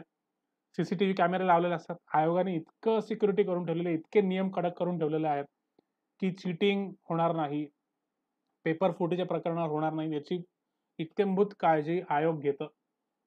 तर त्याच्यासाठी मग जॅमर पण प्रत्येक रूममध्ये बसवलं जातं, प्रत्येक हॉलमध्ये बसवलं जातं. जेणेकरून एखाद्या कॅन्डिडेटनी कॉपी करायचा प्रयत्न केला, चीटिंग करायचा प्रयत्न केला, तर त्याचा जो मोबाईल आहे तो चालणारच नाही. कॉल येणार नाही, कॉल जाणार नाही, त्याच्या मोबाईलला रेंजच येणार नाही. आणि मग चीटिंग करायचा प्रश्नच येणार नाही. कुठल्याही प्रकारचं इलेक्ट्रॉनिक डिव्हाइस काम करणार नाही, जर ते जॅमर असेल तर. मग असा जर तुम्ही विचार करा, पाकिस्ताननी पण असे जॅमर लावून ठेवलेले असतील. मग जर आपले भारतीय विमान जर तिकडे गेले किंवा भारतीय सोल्जर्स तिकडे गेले, तर त्यांचं जे रेडिओ कम्युनिकेशन आहे, त्यांचं जे ग्राउंड स्टेशनची कम्युनिकेशन आहे, ते अजिबात होणार नाही. मग ही जी मिसाईल आहे, ती मिसाईल रुद्रा एम मिसाईल ही काय करेल? सगळ्यात पहिले आपल्या एअर फोर्सचे जे काही विमानं असतील, राफेल असेल किंवा सुखोई असेल किंवा MiG-21 असेल, अशा वेगवेगळ्या एअरक्राफ्ट्सवर त्याचे आता ट्रायल्स होतील. पहिली ट्रायल झालेली आहे. अशा अनेक ट्रायल्स होतील. मग फायनल ट्रायल होईल. मग तिला एअर फोर्समध्ये घेतील.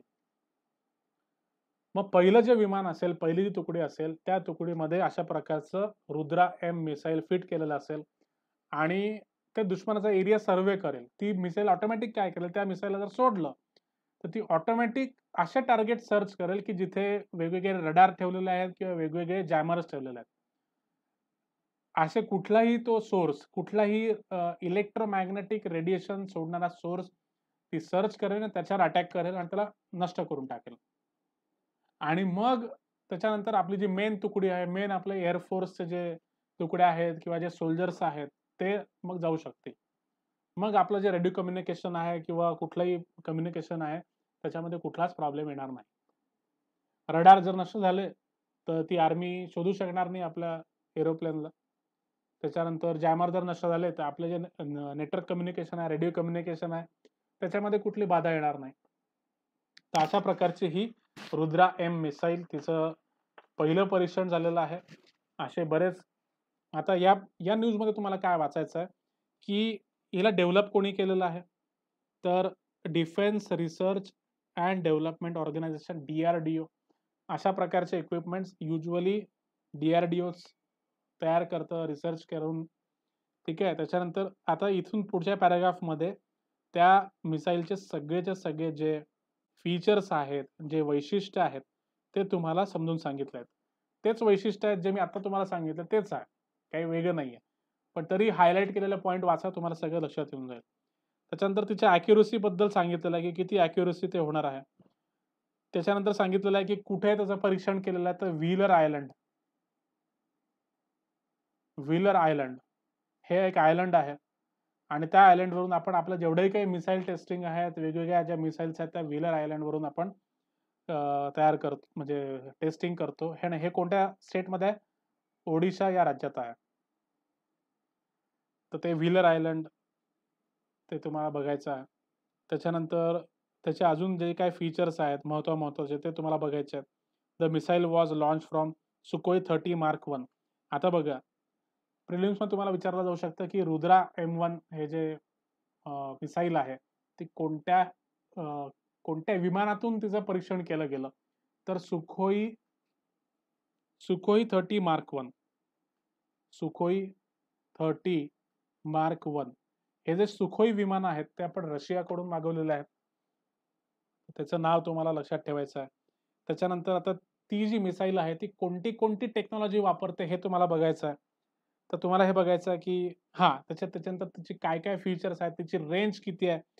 इथे तुम्हाला सांगितलं आहे, the missile after the launch manoeuvred towards the target based on direction detected by seeker and all mission objectives were successfully met. Seeker नावाचं एक टेक्नॉलॉजी त्या मिसाईलमध्ये फिट केलेली आहे. ती मिसाईल जर त्या एरोप्लेनने सोडली, तर तिच्यामध्ये एक डिव्हाइस फिट केलं असतं, तिला म्हणतात सीकर. सीकर काय करते, की कुठून रेडिएशन येतायत. मग सीकरने सांगितलं, की हां, तिथून रेडिएशन येतात, तर मग ते एरोप्लेन म्हणजे ती जी मिसाईल आहे ती तिकडे जाईल आणि जे टार्गेट असेल तिला ते नष्ट करेल. मग तिची जी लिमिट आहे, तिचं जे रेंज आहे ती सांगितलेलं आहे इथे. It has a range up to 200 kilometre depending upon the launch conditions. तुम्ही कशा प्रकारच्या लॉन्च कंडिशनमध्ये ती मिसाईल लॉन्च करतायत त्याच्यावर डिपेंड आहे. पण ती मॅक्सिमम 200 किलोमीटरपर्यंत जाऊ शकते, असं सोर्सेसनी सांगितलेलं आहे. 200 किलोमीटर. म्हणजे अमृतसरवरून जर तुम्ही ती मिसाईल लॉन्च केली, तर डायरेक्ट ती पाकिस्तानमध्ये ते रावलपिंडी, पेशावर, इस्लामाबाद हे जे काही 3-4 शहरं आहेत, त्यांच्यापर्यंत ती जाऊ शकते. अभ्यास करताना ह्या सुद्धा गोष्टी तुम्हाला लक्षात घ्यायच्या आहेत. नुसतंच तिची रेंज 200 किलोमीटर असते, हे नाही. आपण ती मिसाईल का बनवतो आहे? कारण आज आपले तणावपूर्ण संबंध आहेत. आपला शेजारी देश पाकिस्तान आणि चायना. मग कुठल्याही क्षणी आता दर 3 ते 4 दिवसांनी एअर फोर्स कडून स्टेटमेंट्स येतायत. आर्मीकडून स्टेटमेंट्स येतायत, की आम्ही कुठल्याही परिस्थितीसाठी तयार आहोत.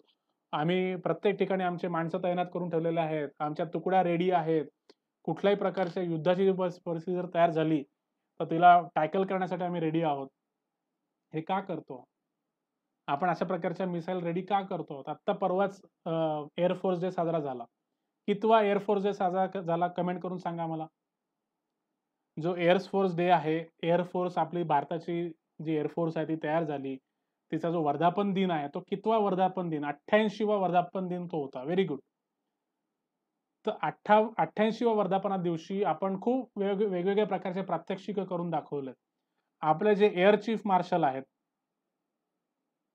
आपले जे एअर चीफ मार्शल आहेत, त्यांनी सांगितलं की भारताचे जे कॅपेबिलिटीज आहेत, इंडियन एअर फोर्सच्या ज्या कॅपेबिलिटीज आहेत, त्या बघून आपले जे शेजारचे देश आहेत त्यांना आश्चर्य वाटतं की ज्या काही आपली कॅपॅसिटीज आहेत त्याच्यापेक्षा खूप वेगळ्या प्रकारचं विलक्षण प्रकारचं काम आपण करू शकतो.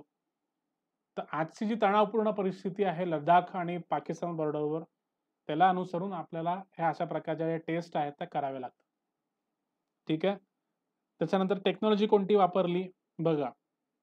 The missile integrated with the Sukhoi Mark 1 aircraft has a capability of varying ranges based on the launch condition, having inertial navigation system. आता बघा INS ही एक टेक्नॉलॉजी आहे. तिला आपण काय म्हणतो? Inertial navigation system. त्याच्यानंतर ग्लोबल पोझिशनिंग सिस्टीम. त्या मिसाईलमध्ये अजून GPS पण आपण वापरतो. त्याच्यानंतर homing head, passive homing head for final attack. Passive homing head नावाची एक टेक्नॉलॉजी आहे, ती पण आपण त्यात वापरतो. ठीक आहे. It is a potent weapon for the Indian air force for suspension of enemy air defence effectively from large stand of ranges. म्हणजे दुश्मनांचे जे काही पूर्ण डिफेन्स सिस्टीम्स आहेत त्यांना नष्ट करण्याची कॅपेबिलिटी आता आपल्याकडे येणार आहे. The PHH passive homing head can detect classify. आता बघा ही जी PHH टेक्नॉलॉजी आहे, passive homing head technology, can detect classify and engage targets over a wide band of frequencies. म्हणजे इलेक्ट्रोमॅग्नेटिक जर रेडिएशन्स तुम्हाला माहिती असतील तर त्याची रेंज असते. जसं आपला व्हिजिबल लाईट आहे, व्हिजिबल लाईट पण इलेक्ट्रोमॅग्नेटिक फ्रिक्वेन्सीमध्ये मोडतो. मग तुम्हाला जो तो बँड माहिती असेल, VIBGYOR, violet, indigo, blue, green, yellow, orange, red. त्याच्यानंतर मग व्हायोलेटच्या आधी अल्ट्राव्हायोलेट येतो आणि रेडच्या नंतर येतो इन्फ्रारेड. तर हा एक इलेक्ट्रोमॅग्नेटिक रेडिएशनचा बँड आहे. ठीक आहे. तर असे मग मग खूप बँड असतात. मग त्याला आपण मायक्रोवेव्ह रेडिएशन म्हणतो. असे खूप वेगवेगळ्या प्रकारचे रेंज असतात, रेडिएशन असतात. तर ही जी पॅसिव्ह हेड किंवा पॅसिव्ह होमिंग हेड नावाची टेक्नॉलॉजी आहे, ती वेगवेगळ्या प्रकारच्या रेडिएशनला फेस करू शकते आणि वेगवेगळ्या प्रकारच्या शत्रूंच्या ज्या सिस्टीम्स आहेत त्यांना डिस्ट्रॉय करू शकते, असं DRDOने सांगितलेलं आहे. तर बघा सगळे जे महत्त्वाचे पॉईंट्स मी तुम्हाला सांगून ठेवलेले आहेत. बाकीचे जे काही पॉईंट्स आहेत ते तुम्ही ते न्यूजमध्ये वाचा. म्हणजे तुम्हाला ते सगळं कळेल. आणि आत्तापर्यंत मी जेवढ्याही काही गोष्टी सांगितल्या, संस्थेचं नाव, त्या मिसाईलचे फीचर्स, मिसाईलमध्ये कोणती टेक्नॉलॉजी वापरली आहे, त्याची रेंज किती आहे, हे सर्व पॉईंट्स तुम्ही तुमच्या नोटबुकमध्ये नोट डाऊन करून घ्या. सगळ्यांना कळतंय का सांगा पटापट.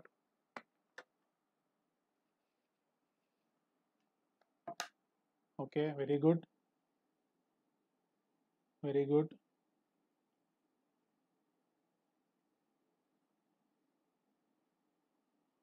Very good Vishal, Shubham, Akshay, Raju, very good Pranoti, very good.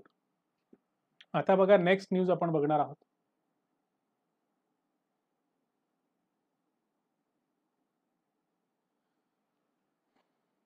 Japan सोबत आपण एक ॲग्रीमेंट केली. आता रिसेंटली काय झालंय की एक मीटिंग झाली 4 देशांची. त्याला आपण म्हणतो क्वाड. क्वाडमध्ये कोणकोणत्या कंट्रीज आहेत? इंडिया आहे, USA आहे, ऑस्ट्रेलिया आहे आणि जपान आहे. या 4 देशांची एक बैठक झाली आणि या बैठकीचं जे मेन फोकस होतं, ते एकच होतं, ते म्हणजे चायना. तर हे एक प्रकारचं एक ग्रुप आहे, ज्या चायनाच्या ॲक्टिव्हिटीज चालू आहेत. चायनाच्या आजूबाजूच्या परिसरामध्ये आणि त्यासोबत जगभराच्या परिसरामध्ये. तर त्याला चॅलेंज करण्यासाठी, त्याच्यावर चेक करण्यासाठी हे जे 4 देश आहेत ते एकत्र आलेले आहेत. आणि त्या 4 देशांची मीटिंग सुरू होती. आणि मग त्या मीटिंगच्या साइडलाईन्सला जे 2 म्हणजे 4 देश आहेत ते त्यांनी एकमेकाच्या भेटीगाठी घेतल्या. असं युजुअली इंटरनॅशनल रिलेशन्समध्ये होत असतं. खूप मोठा कार्यक्रम असतो आणि त्या कार्यक्रमामध्ये जे काही देश असतात, समजा उदाहरणार्थ स सकाळी 10 वाजेपासून दुपारी 4 वाजेपर्यंत ते मेन कार्यक्रम चालतात आणि त्याच्यानंतर जी संध्याकाळची पिरियड असतो किंवा सकाळचा पिरियड असतो. मग जे त्याचे मेंबर कंट्रीज आहेत ते आपसात भेटतात, बायलॅटरल भेटतात. त्यांच्या वेगवेगळ्या मीटिंग्स होतात आणि मग ते वेगवेगळे जे पॅक्ट्स आहेत, एग्रीमेंट्स आहेत, त्याच्यावर ते साइन करतात. तर ही जी न्यूज आहे ती भारत आणि जपानमध्ये झालेल्या एग्रीमेंट संबंधित आहे. सगळ्यात महत्त्वाच्या काही-काही एग्रीमेंट आपण जपानसोबत केलेल्या आहे. जपानीज जी टेक्नॉलॉजी आहे, ती खूप चांगली असते. ती भारतामध्ये कशाप्रकारे येईल, भारत आपली टेक्नॉलॉजी जपानला कशाप्रकारे देईल, याच्यासाठी ती एग्रीमेंट झालेली आहे. तर त्या एग्रीमेंटचा विषय काय होता? तर सायबर सिक्युरिटी. सायबर सिक्युरिटी खूप महत्त्वाचा टॉपिक आहे. खूप म्हणजे हजारोच्या प्रमाणात सायबर अटॅक्स होत असतात भारतावर. चायनामध्ये एक सेपरेट आर्मी आहे, जी सेपरेट फक्त सायबर अटॅक करण्यासाठी ती तयार केलेली आहे. आणि त्यांचं टार्गेट असतं भारताच्या ज्या गव्हर्नमेंटच्या वेबसाईट्स आहेत, अशा वेबसाईट्स त्यांचं टार्गेट असतं. मग त्यासाठी भारताने एक एक संस्था तयार केलेली आहे. त्या संस्थेचं नाव पण तुम्ही लक्षात घ्या, की आपल्या देशावर होणारं कुठल्याही प्रकारचा सायबर अटॅक रोखण्यासाठी सायबर वॉरफेअर हा एक महत्त्वाचा शब्द आता रिसेंटली चालू आहे. सायबर वॉरफेअर म्हणजे पहिले ज्या प्रकारे युद्ध व्हायची, ज्या प्रकारे कन्व्हेन्शनल युद्ध व्हायची, तशी युद्ध आता होत नाही. पुरातन काळामध्ये, मध्ययुगीन काळामध्ये तलवार, भाले, चाकू त्यांनी वॉर व्हायचं. मग नंतर मॉडर्न वॉरफेअर आलं. ठीक आहे. बघा, कन्व्हेन्शनल वॉरफेअर म्हणजे जे एन्शियंट पिरियडमध्ये व्हायचं, मिडिव्हल पिरियड व्हायचं, तलवार, चाकू, भाले, हत्ती वगैरे, दारुगोळे त्यांच्यामुळे वॉरफेअर व्हायचं. त्याच्यानंतर आता एक नवीन वॉरफेअर आलाय, मॉडर्न वॉरफेअर. आता मॉडर्न वॉरफेअरमध्ये मिसाईल्स, एरोप्लेन, एअर फोर्स, वेगवेगळ्या प्रकारच्या ज्या टेक्नॉलॉजीज आहेत त्याला आपण मॉडर्न वॉरफेअर म्हणतो. त्याच्यानंतर आणखीन एक आहे, त्याला आपण म्हणतो अल्टरनेट वॉरफेअर. अल्टरनेट वॉर किंवा त्याला आपण काय म्हणतो, की बाबा स्टेट ॲक्टर्सला इन्व्हॉल्व न करता, नॉन स्टेट ॲक्टरला इन्व्हॉल्व करून आपण वॉर करणे. नॉन स्टेट ॲक्टर म्हणजे काय? स्टेट म्हणजे तुम्हाला मी सांगितलं, की गव्हर्नमेंट आणि नॉन स्टेट ॲक्टर म्हणजे काय? की वेगवेगळे जे आतंकवादी गुट आहेत, आतंकवादी ग्रुप्स, आतंकवादी संघटनांच्या हस्ते त्यांची मदत घेऊन एखाद्या देशावर अटॅक करणे आणि त्यांच्यासोबत वॉर करणे. आपण याला म्हणतो अल्टरनेट वॉर. तसंच सायबर वॉर आलेला आहे. सायबर वॉरफेअर की कन्व्हेन्शनल वॉरफेअर न करता, मॉडर्न वॉरफेअर न करता, military to military, air force to air force war न करता, अशा प्रकारचं आतंकवाद्यांच्या सहाय्याने अल्टरनेट वॉर न करता, काहीही न करता सायबर वॉरफेअर. ते खूप इफेक्टिव्ह आता होत चाललेलं आहे आणि चायना जास्तीत जास्त प्रमाणामध्ये त्याचा यूज करतोय. त्यांनी एक वेगळी आर्मी तयार केलेली आहे सायबर वॉरसाठी. त्याच्यानंतर सायबर पोलिस त्यांच्याकडे आहेत. सायबर पोलिस डिपार्टमेंट त्यांच्याकडे वेगळं आहे, की दर 10 इंटरनेट युजर्सच्या मागे त्यांच्याकडे एक सायबर पोलिस आहे. तुम्ही विचार करा. आपल्याकडे ज्या प्रकारचं स्वातंत्र्य आहे, Facebook आहे, Twitter आहे, Instagram आहे, WhatsApp आहे, तसं त्यांच्याकडे सोशल मीडिया अजिबात नाही. आपल्याकडे जे वेगवेगळे चॅनल्स चालतात, रिपब्लिक टीव्ही, सुदर्शन टीव्ही, काय-काय ते इंडिया न्यूज, इंडिया टीव्ही, आज तक, NDTV असं त्यांच्याकडे काहीही नाही. त्यांच्याकडे एकच न्यूजपेपर चालतो, तो म्हणजे ग्लोबल टाइम्स. ग्लोबल टाइम्स हा त्यांचा सरकारी न्यूजपेपर आहे. त्याच्यावर कम्युनिस्ट पार्टीचं वर्चस्व आहे, कम्युनिस्ट पार्टीचं कंट्रोल आहे. त्याच्यानंतर टीव्ही पण सरकारने कंट्रोल करून ठेवलेला आहे. कोणत्या टीव्हीवर काय दिसेल, कोणते प्रोग्राम दिसतील, याच्यावर सरकारची नजर असते, सरकारचं कंट्रोल असतं. त्याच्यानंतर आपल्याकडे ज्या प्रकारचा सोशल मीडिया आहे, तसा त्यांच्याकडे सोशल मीडिया नाही. आपल्याकडे ज्या प्रकारचं फेसबुक आहे, आपण ज्याला फेसबुक म्हणतो, तसं त्यांच्याकडे फेसबुकला अलाउ नाहीये. त्यांच्याकडचं जे सोशल मीडिया आहे, त्याचं एक नाव आहे सायना वीबो.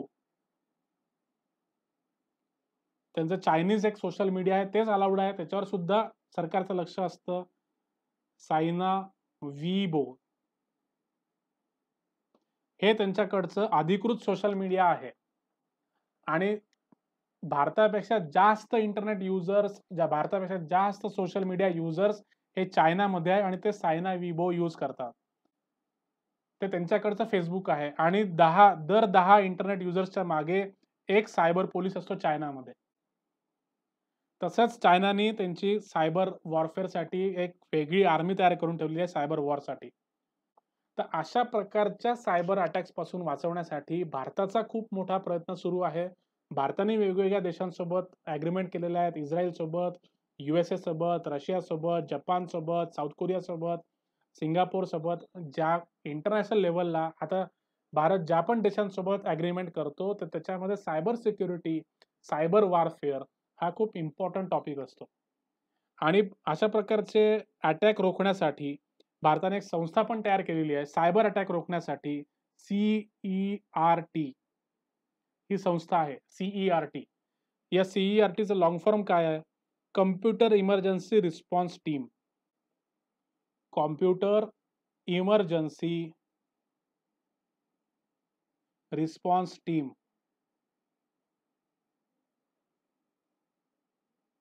CERT. ज्या प्रकारे आपलं बघा इंटेलिजन्स ब्युरो आहे, ज्या प्रकारे रॉ आहे, रिसर्च अँड अनालिसिस विंग आहे, त्यांचे जे वेगवेगळे काम आहे, CBI आहे, त्याच्यानंतर नॅशनल सिक्युरिटी ॲडवायझर्स आहेत. त्याच प्रकारे ही जी CERT टीम आहे, ही होम मिनिस्ट्रीच्या अंडर काम करते आणि देशावर जे काही सायबर अटॅक्स होतात, हे थांबवण्यासाठी त्यांचे प्रयत्न चालू असतात. ठीक आहे? तर या सायबर अटॅक आणि सायबर सिक्युरिटीवर आपण जपानसोबत मीटिंग केलेली आहे, जपानसोबत अग्रीमेंट केलेली आहे. त्याच्यानंतर 5G टेक्नॉलॉजी. आज आपल्याकडे 4G आहे, पण 5G पण इंटरनॅशनल लेव्हलला काही देश आहेत, त्यांनी लिमिटेड लेव्हलला ती टेक्नॉलॉजी सुरू केलेली आहे. मग ती भारतामध्ये कशाप्रकारे येईल, त्यासाठी आपले प्रयत्न चालू आहेत. मग ह्या सर्व विषयांवर भारताने जपानसोबत अग्रीमेंट केलेली आहे, समझोता केलेला आहे. तर काय-काय पॉइंट महत्त्वाचे आहेत, हे तुम्हाला इथे हायलाइट करून दाखवलेले आहेत. तेवढे पॉइंट वाचा. तुम्हाला पूर्ण किस्सा समजून जाईल.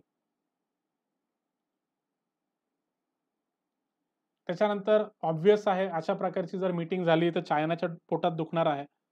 तर त्याच प्रकारची न्यूज आहे, त्याच्याच संदर्भात न्यूज आहे. हेडिंग काय बघा, China slams quad as a closed click. China slams quad as a closed click म्हणजे अशा प्रकारचं जे क्लोज ग्रुपिंग आहे, ते आंतरराष्ट्रीय संबंधांसाठी हेल्दी नाहीये. या शब्दामध्ये चायनानी या क्वाडची टीका केलेली आहे. ऑब्व्हियसली 4 महत्त्वाचे देश USA, India, USA, India, Japan आणि ऑस्ट्रेलिया हे 4 महत्त्वाचे देश एकत्र आलेले आहेत आणि त्यांनी एक प्रकारचा एक क्लोज्ड ग्रुप तयार केलेला आहे. हा ग्रुप एक्सक्लुझिव्ह आहे. आणि त्यांचा फोकस काय म्हणजे जो माईक पॉम्पिओ आहे, म्हणजे USAचा जो एक्सटर्नल अफेअर्स मिनिस्टर आहे, माईक पॉम्पिओ, त्यांनी तर डायरेक्टली USAचा सेक्रेटरी ऑफ स्टेट आहे तो. ठीक आहे. त्याने तर डायरेक्टली चायनाचं नाव घेतलं त्याच्या भाषणामध्ये, त्याच्या डिक्लेरेशनमध्ये, की हे चायना जे काही करत आहे साऊथ चायना सीमध्ये, चायना जे काही करत आहे हाँगकाँगमध्ये, चायना जे काही करत आहे तायवानमध्ये, हे योग्य नाही. हे डेमोक्रेसीला धरून नाही. इंटरनॅशनल ऑर्डरला ते धरून नाही आहे. इंटरनॅशनल ऑर्डर कशी पाहिजे? तुम्हाला मी आता हा विषय मागच्या पण काही लेक्चर्समध्ये आपला झालेला आहे. आंतरराष्ट्रीय संबंध कसे असले पाहिजे, तर ते रूल बेस्ड ऑर्डर असली पाहिजे.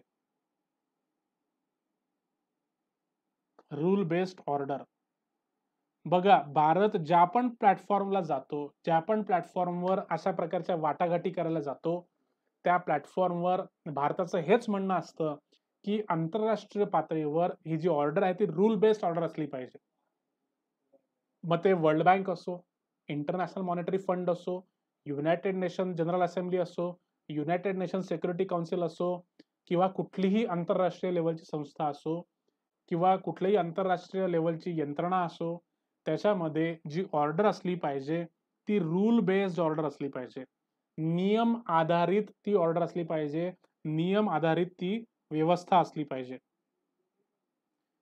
नियम आधारित व्यवस्था.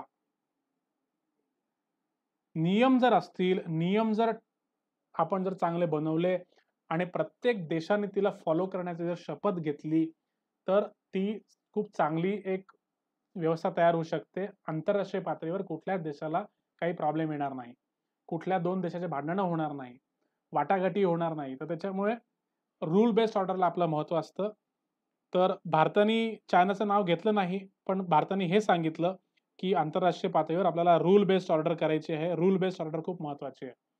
यूएसएचा जो सेक्रेटरी स्टेट आहे माईक पॉम्पिओ, त्यांनी सरळ चायनाचं नाव घेतलं, की हे जे काही करतायत ते बरोबर नाहीये. तर ह्या गोष्टी तुम्हाला लक्षात ठेवायच्या आहेत.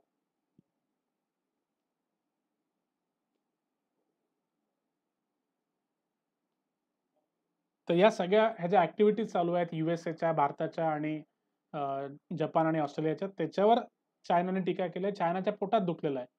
चायनाने काय सांगितलंय, की बघा इथे येलोमध्ये हायलाइट करून दाखवलेलं आहे, की हे 21सावं शतक आहे आणि 21साव्या शतकामध्ये अशा प्रकारचे जर क्लोज ग्रुप तयार होत असतील, अशा प्रकारचं जर ग्रुपिंग होत असेल, तर ते आंतरराष्ट्रीय शांतीसाठी ते चांगलं नाहीये.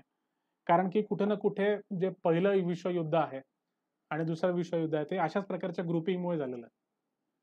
तर म्हणून चायनाच्या पोटात दुखलेलं आहे आणि चायनाने त्याला विरोध दर्शवलेला आहे. बाकीचे जे पॉइंट्स आहेत तुम्ही वाचून घ्या. चायनाचं काय म्हणणं आहे, यूएसएचं काय म्हणणं आहे. आंतरराष्ट्रीय लेव्हलला जेव्हा आपण आंतरराष्ट्रीय तुम्ही बातम्या बघणार आहात, तुमचा जो अभ्यास असला पाहिजे, तो जरी तुम्हाला सगळं कठीण वाटत असेल, तरी एक सोपा पर्याय आहे, की कोणाचं काय म्हणणं आहे, कोणाचा काय स्टँड आहे हे तुम्ही लक्षात घ्या. यूएसएला काय म्हणायचं आहे ते लक्षात घ्या. या पूर्ण प्रकरणामध्ये यूएसएचं काय म्हणणं आहे ते लक्षात घ्या. इंडियाचं काय म्हणणं आहे ते लक्षात घ्या. जपानचं काय म्हणणं आहे ते लक्षात घ्या. ऑस्ट्रेलियाचं काय म्हणणं आहे ते लक्षात घ्या. चायनाचं म्हणणं काय आहे ते लक्षात घ्या. मग आता हे काय? हे स्टेक होल्डर्स आहेत. ह्या सर्व लोकांच्या संबंधित तो प्रश्न आहे. पण त्याच्या व्यतिरिक्त बाहेरचं जे जग आहे, युरोपियन युनियन, त्यांचं काय मत आहे या विषयावर? ब्रिटनचं काय मत आहे या विषयावर? आता अशा जर काही गोष्टी या पूर्ण आर्टिकलमध्ये दिलेल्या असतील, तर त्या तुम्हाला वाचायच्या आहेत. त्याच्यावर पॉइंट्स काढून ठेवायचे आहेत. यूपीएससी प्रिलिम्समध्ये तुम्हाला पूर्ण ह्या सर्व गोष्टी विचारल्या जातील. क्वाड काय आहे? कधी स्थापना झाली? कोणकोणते मेंबर्स आहेत? ह्या सर्व गोष्टी तुम्हाला विचारल्या जातील. एम-पी-एस-सीमध्ये तुम्हाला क्वाड काय आहे त्याच्यावर विचारलं जाईल. क्वाडमध्ये कोणते-कोणते देश येतात? त्या देशांची नावं तुम्हाला विचारल्या जातील. स्थापना कधी झाली? कितवी बैठक झाली? ह्या सर्व गोष्टी एम-पी-एस-सीमध्ये तुम्हाला विचारल्या जातील करंट अफेअरमध्ये. तर ह्या पॉइंट ऑफ व्ह्यूनी तुमचा अभ्यास असला पाहिजे. कळतंय का सांगा पटापट कमेंट करून.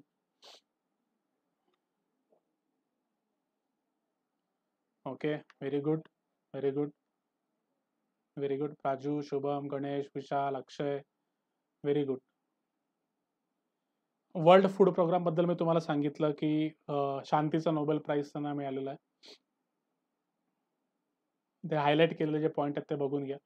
संस्था कधी स्थापन झाली, कोणी-कोणी त्यात रोल प्ले केला, भारताचं काय योगदान आहे, हे सगळं तुम्ही त्यात बघायचं आहे.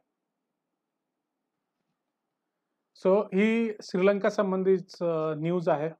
श्रीलंका आणि चायनाचं मीटिंग झाली आणि काही ॲग्रीमेंट त्यांनी पास केल्या. त्याच्यामध्ये हा जो गोताबाया राजपक्ष आहे, त्याचा प्रेसिडेंट आहे श्रीलंकेचा. त्यांनी सांगितलं की चायना मी पूर्ण सार सांगतोय तुम्हाला. न्यूज तुम्ही वाचून घ्या, हायलाइट करून दिलेला आहे तुम्हाला. तर फक्त सार सांगतोय, की याचा पूर्ण या न्यूजचा सार काय आहे. तर सगळ्यात पहिले तुम्हाला हे बघायचं आहे, की चायना चायनाची एक पॉलिसी आहे. त्या पॉलिसीचं नाव आहे string of pearls. String of pearls. String of pearls म्हणजे काय? की भारताचा आजूबाजूचा जो परिसर आहे, भारताचा जो सागरी परिक्षेत्र आहे, त्याच्यामध्ये भारताचे जे शेजारी-शेजारचे जे देश आहेत, त्यांच्यामध्ये आपण सी पोर्ट तयार करायचे, पोर्ट डेव्हलपमेंट करायचं. उदाहरणार्थ जर बांगलादेश असेल तर चित्तगोंग पोर्ट, हंबनतोटा पोर्ट श्रीलंकामध्ये, पाकिस्तानमध्ये ग्वादर पोर्ट, त्याच्यानंतर ओमानमध्ये वेगवेगळ्या ठिकाणी पोर्ट तयार करायचे आणि भारताला सगळीकडून घेरून घ्यायचं चारी बाजूने. त्याला आपण म्हणतो स्ट्रिंग ऑफ पर्ल्स. चायनाचं म्हणणं आहे, की हे जे पोर्ट आम्ही वेगवेगळ्या देशांमध्ये तयार करतो आहे, हे मोती आहेत आणि ते मोती आम्ही हिंद महासागरामध्ये रोवतो आहे. भारताशी त्याचं काही घेणं-देणं नाही. हे प्युअरली व्यापारी ही गोष्ट आहे. व्यापारी आमची देवाण आहे. पण हे जे आंतरराष्ट्रीय पातळीवर जे तज्ञ आहेत, त्यांचा आंतरराष्ट्रीय पॉलिटिक्सचा अभ्यास आहे, त्यांचं म्हणणं आहे, की हे भारताच्या विरोधात हे कारस्थान आहे. म्हणजे पुढे जाऊन जर भारतामध्ये आणि चायनामध्ये जर वॉर झालं, तर चायना ह्याच पर्ल्सला, याच मोतींना तो बॉम्ब म्हणून तयार करेल भारताच्या विरोधात. ठीक आहे. त्याच्यानंतर चायनाचं आणखीन एक पॉलिसी आहे.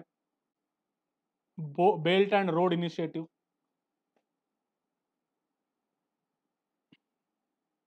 Belt and road initiative. प्राचीन काळापासून मध्ययुगीन काळापर्यंत एक रस्ता होता आंतरराष्ट्रीय पूर्ण इंटरनॅशनल लेव्हलला तो खूप महत्वाचा रोड होता. त्याच्यावरून पूर्णच्या पूर्ण आंतरराष्ट्रीय व्यापार चालायचा. त्याला आपण म्हणतो सिल्क रोड.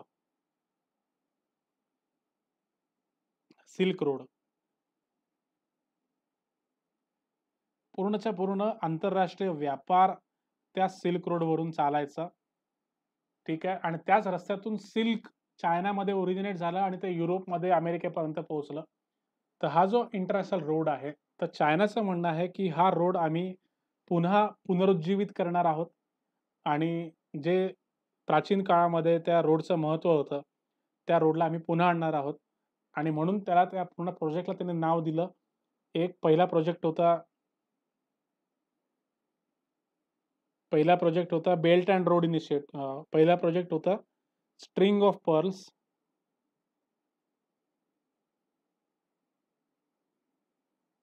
आणि दुसरा प्रोजेक्ट आहे बेल्ट अँड रोड इनिशिएटिव्ह.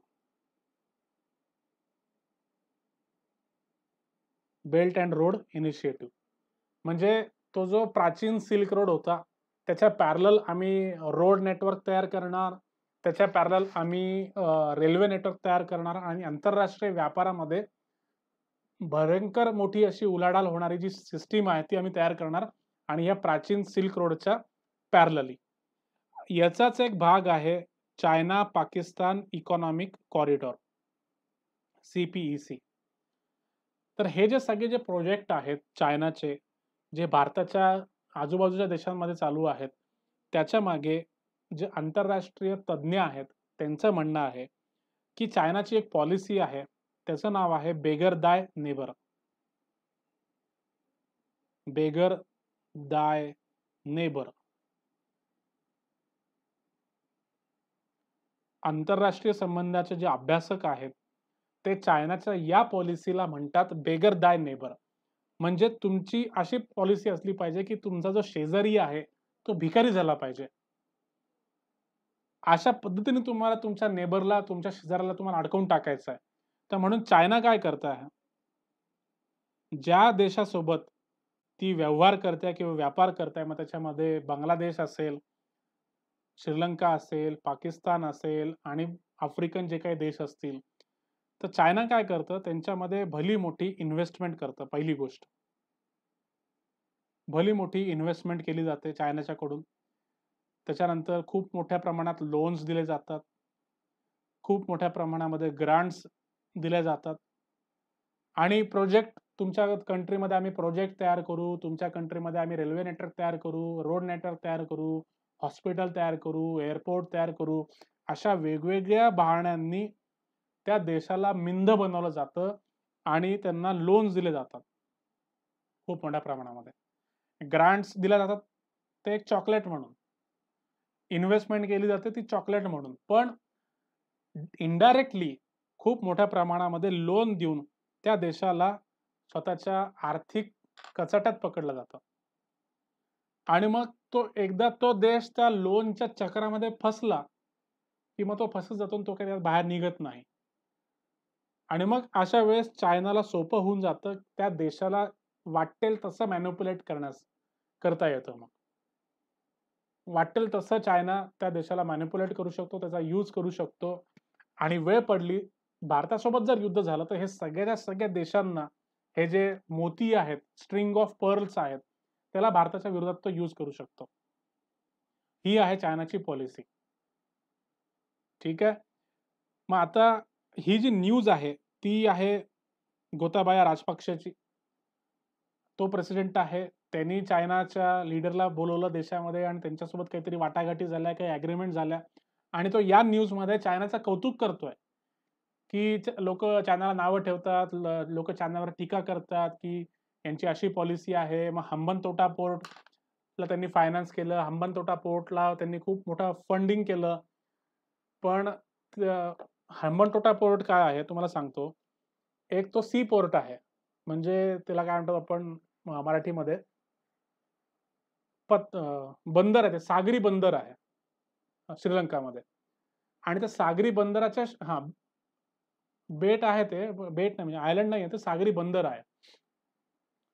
तर सागरी बंदर पूर्ण त्यांनी ते डेव्हलप केलं पैसा लावून, की इंटरनॅशनल ट्रेडसाठी त्याच्यावरून ते वापरता येईल त्यांना.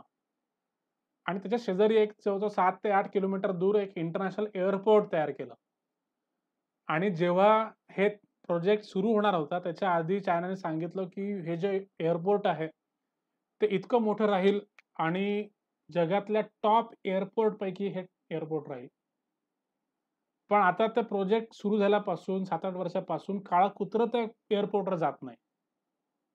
अशी अवस्था त्या प्रोजेक्टची झालेली आहे. तो एअरपोर्ट तयार आहे. शेवटी श्रीलंकेला तो एअरपोर्ट बंद करावा लागला कारण की ते जे कर्मचारी आहेत तिथले त्यांचे पगार देण्यापुरतं पण रेव्हेन्यू त्यातून येत नाही. अशी ती चायनाची पॉलिसी, बेगर दॅन नेबरची पॉलिसी. आणि आता पुन्हा चायना त्यांच्यामध्ये पैसे ओतत आहे, त्यांना ग्रांट देत आहे आणि हा जो गोताबाया राजपक्षे आहे, तो चायनासोबत आपले संबंध सुधारतो आहे. तर याचे बरेचसे मीनिंग्स आहेत, बरेचसे याचे इम्प्लिकेशन्स आहेत. भारताचे आणि श्रीलंकेचे संबंध थोडेसे टेन्शनमध्ये चालू आहेत. आपण काही दुश्मन नाही आहेत एकमेकाचे. पण बऱ्याच कारणांमुळे श्रीलंका आणि भारताचे जे संबंध आहेत, हे थोडे टेन्स आहेत. त्याच्यामध्ये जे तमिळ लोकं आहेत श्रीलंकेमधले त्यांचा प्रश्न असेल. त्याच्यानंतर जो लिट्टे जी संस्था होती, आतंकवादी संघटना होती लिट्टे, लिबरेशन टायगर्स ऑफ तमिल एलाम आणि त्यांचा जो लीडर होता, त्यांचा जो म्होरक्या होता प्रभाकरण, तर त्याच्या विरोधात जे श्रीलंकेने युद्ध केलं होतं आणि त्याच्यामध्ये जे काही ह्युमन राईट्स व्हायोलेशन केले होते, तर त्या बाबतीत सुद्धा भारताने त्यांचा साथ दिला नाही. अशा बऱ्याच गोष्टींमुळे श्रीलंका आणि भारताचे संबंध आहेत ते काही एवढे काही व्यवस्थित नाहीयेत. तुम्हाला माहिती असेल, की शेजारीच असतात आपले, पण त्या शेजाऱ्यांसोबत आपले असे काहीतरी इश्यू चालू असतात, ते काही दुश्मन नसतात आपले, पण थोडं बहुत ताण-तणाव असतो. तर तशा प्रकारची जी सिच्युएशन आहे ती श्रीलंकेसोबत आहे. पण म्हणून हा जो राजपक्ष आहे ती स्वतःची पोझिशन स्ट्रॉंग करण्यासाठी तो चायनाच्या कुशीमध्ये चालला आहे. चायनाचा तो मिंदा होतो आहे. तर या अर्थाची ती न्यूज आहे. महत्त्वाचे पॉइंट्स फोकस करून ठेवलेले आहेत, हायलाइट करून ठेवलेले आहेत. नंतर जाऊन वाचा. त्याच्यानंतर अर्मेनिया आणि अझरबैजान यांच्यामध्ये युद्ध चालू आहे. एक एरिया आहे Nagorno Karabakh region. Nagorno Karabakh region इथे मॅप दिलेला आहे. मॅपमध्ये तुम्हाला चांगलं समजेल. हे आर्मेनिया आहे, हे अझरबैजान आहे. शेजारचे कोणते देश आहेत ते तुम्ही बघा. रशिया, जॉर्जिया, टर्की, इराण आणि हा कॅस्पियन समुद्र आहे. आता हे जे आर्मेनिया आणि अझरबैजान आहे, ते त्या काळचं जे सोव्हिएत युनियन होतं त्याचे ते मेंबर्स आहेत आणि तेव्हापासून हा कॉन्फ्लिक्ट चालू आहे. हा तो रिजन आहे, Nagorno Karabakh region. Nagorno Karabakh region. आणि यासाठी या दोन्ही देशांचे भांडणं चालू आहेत आणि मागच्या 1-2 आठवड्यापासून चिक्कार यांची भांडणं चालू आहेत, चिक्कार युद्ध चालू आहे. आता आर्मेनिया, आता हा एक प्रकारचा जो कॉन्फ्लिक्ट आहे हा एथनिक आणि टेरिटोरियल कॉन्फ्लिक्ट आहे. एथनिक म्हणजे जमातींमधलं भांडण. टेरिटोरियल कॉन्फ्लिक्ट म्हणजे एका जागेच्या तुकड्यासाठी 2 देशांमधलं भांडण. अशा प्रकारचं हे भांडण आहे. तर आर्मेनिया म्हणतं, की हा पूर्ण रिजन आम्हाला पाहिजे, आम्हाला द्या. अझरबैजान म्हणतं, की हा रिजन आमचा आहे, तो आम्हाला राहू द्या. आणि म्हणून 2 आर्मीज एकमेकाच्या विरोधात पेटलेल्या आहेत. त्याच्या संबंधीची जी न्यूज आहे. तर ही न्यूज पूर्ण वाचा. तुम्हाला पूर्ण मी सगळं बॅकग्राऊंड तुम्हाला समजून सांगितलेलं आहे. तुम्हाला ते समजून जाईल. किर्गिस्तानमध्ये काय चालू आहे? किर्गिस्तानमध्ये जो प्रेसिडेंट आहे, त्या प्रेसिडेंटच्या त्या विरोधामध्ये प्रोटेस्ट चालू आहेत आणि ते प्रोटेस्ट चालू झाल्यापासून तो जो प्रेसिडेंट पळून गेलेला तो कुठे आहे तो माहिती नाही कोणाला.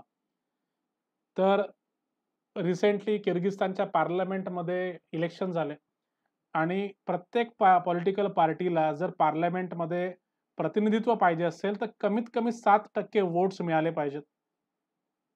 पण लोकांचा असा दावा आहे, की जी पॉवर मधली पार्टी आहे, जी रुलिंग पार्टी आहे, त्यांनी चीटिंग केलं. इलेक्शनमध्ये पैसे देऊन वोट्स विकत घेतले आणि सगळे जे अपोझिशनचे पार्टीज आहेत त्यांना बाहेर ठेवलं. अपोझिशनला वोट्सच मिळू दिले नाही. सगळेच्या सगळे वोट्स त्यांनी खेचून घेतले. आता त्याच्यात या हायलाइट करून मी सांगितलेलं आहे, की कोणत्या-कोणत्या पार्टी आहेत आणि कोणत्या-कोणत्या पार्टीला किती-किती वोट्स मिळालेत. इथे हायलाइट करून दिलेलं आहे. तुम्ही वाचा. एक आहे बिरमिडिक पार्टी, युनिटी पार्टी म्हणून आहे. सगळ्यात जास्त वोट्स तिला मिळालेले आहेत. युनिटी पार्टीला 24.5% वोट्स मिळालेले आहेत. पार्लमेंटमध्ये जायला किती वोट्स लागतात? फक्त 60% वोट. पण या युनिटी पार्टीला किती लागलेले आहेत? 24.5% वोट्स मिळाले आहेत. त्याच्यानंतर माय होमलँड पार्टी आहे. तिला 23.88% मिळालेले आहेत. त्याच्यानंतर किर्गिस्तान पार्टी 8.76% वोट मिळालेले आहेत. ठीक आहे. मग बाकीच्या ज्या अपोझिशन पार्टी आहेत, बुटून किर्गिस्तान, नॅशनलिस्ट बुटून किर्गिस्तान, तिला फक्त मार्जिननी तिला वोट्स मिळाले आहेत 7.13% आणि ते जिंकलेले आहेत. आणि बाकीचे 12 पार्टीज आहेत, त्या पार्लमेंटच्या बाहेर त्यांना काहीच प्रतिनिधित्व मिळालं नाहीये. मग अशा प्रकारचं जेव्हा ते इलेक्शन झाले, तर मग अपोझिशन पार्टीज एकत्र आल्या आणि त्यांनी प्रोटेस्ट सुरू केले. त्यांनी सगळ्या ज्या महत्त्वाच्या सरकारी बिल्डिंग्स आहेत, त्यांना कॅप्चर केलं, हल्लाबोल केला. आणि त्याच्यामुळे मग काय झालं, एक प्रकारचं त्याला आपण म्हणतो कू.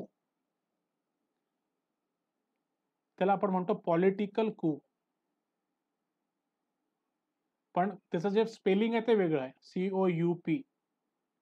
पॉलिटिकल कू म्हणजे काय? एखादा राजकीय पक्ष येतो, तो प्रोटेस्ट करतो, तो सगळ्या ज्या महत्त्वाच्या सरकारी बिल्डिंग आहेत त्यांना कॅप्चर करून घेतो आणि जो प्रेसिडेंट आहे किंवा जो हेड आहे त्या देशाचा तो पळून जातो. त्याला गादी सोडावी लागते. त्याला आपण म्हणतो कू. हेच काम जर मिलिटरीने केलं त्याला आपण म्हणतो मिलिटरी कू. पण याचा जो उच्चार आहे तो असा आहे कू. ठीक आहे. पण स्पेलिंग काय? COUP. हे लक्षात घ्या. ठीक आहे. तर आताचा जो इन्कम्बेंट प्रेसिडेंट होता, जो चालू प्रेसिडेंट होता, त्याचं नाव होतं जिनबेकोव्ह. जिनबेकोव्ह नावाचा प्रेसिडेंट होता. त्याच्या आधी जो प्रेसिडेंट होता, त्याचं नाव होतं अल्माझबेक आतमबायोव्ह. अल्माझबेक आतमबायोव्ह. हा अल्माझबेक आतमबायोव्ह हा खूप महत्वाचा लीडर आहे किर्गिस्तानमधला. आतमबायोव्ह.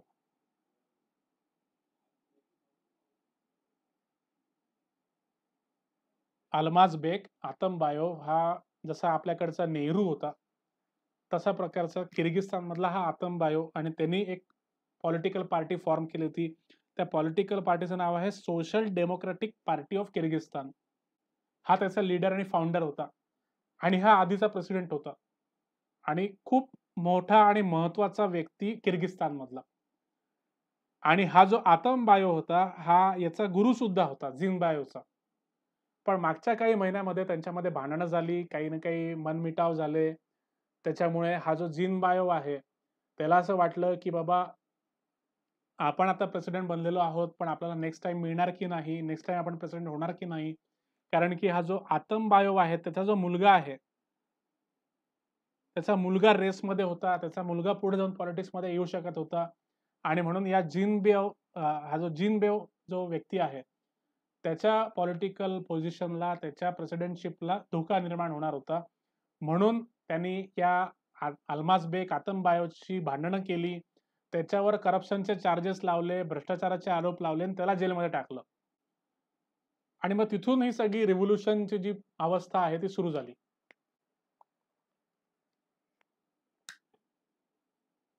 याच्या आधी पण काही रिव्होल्यूशन झालेले आहेत.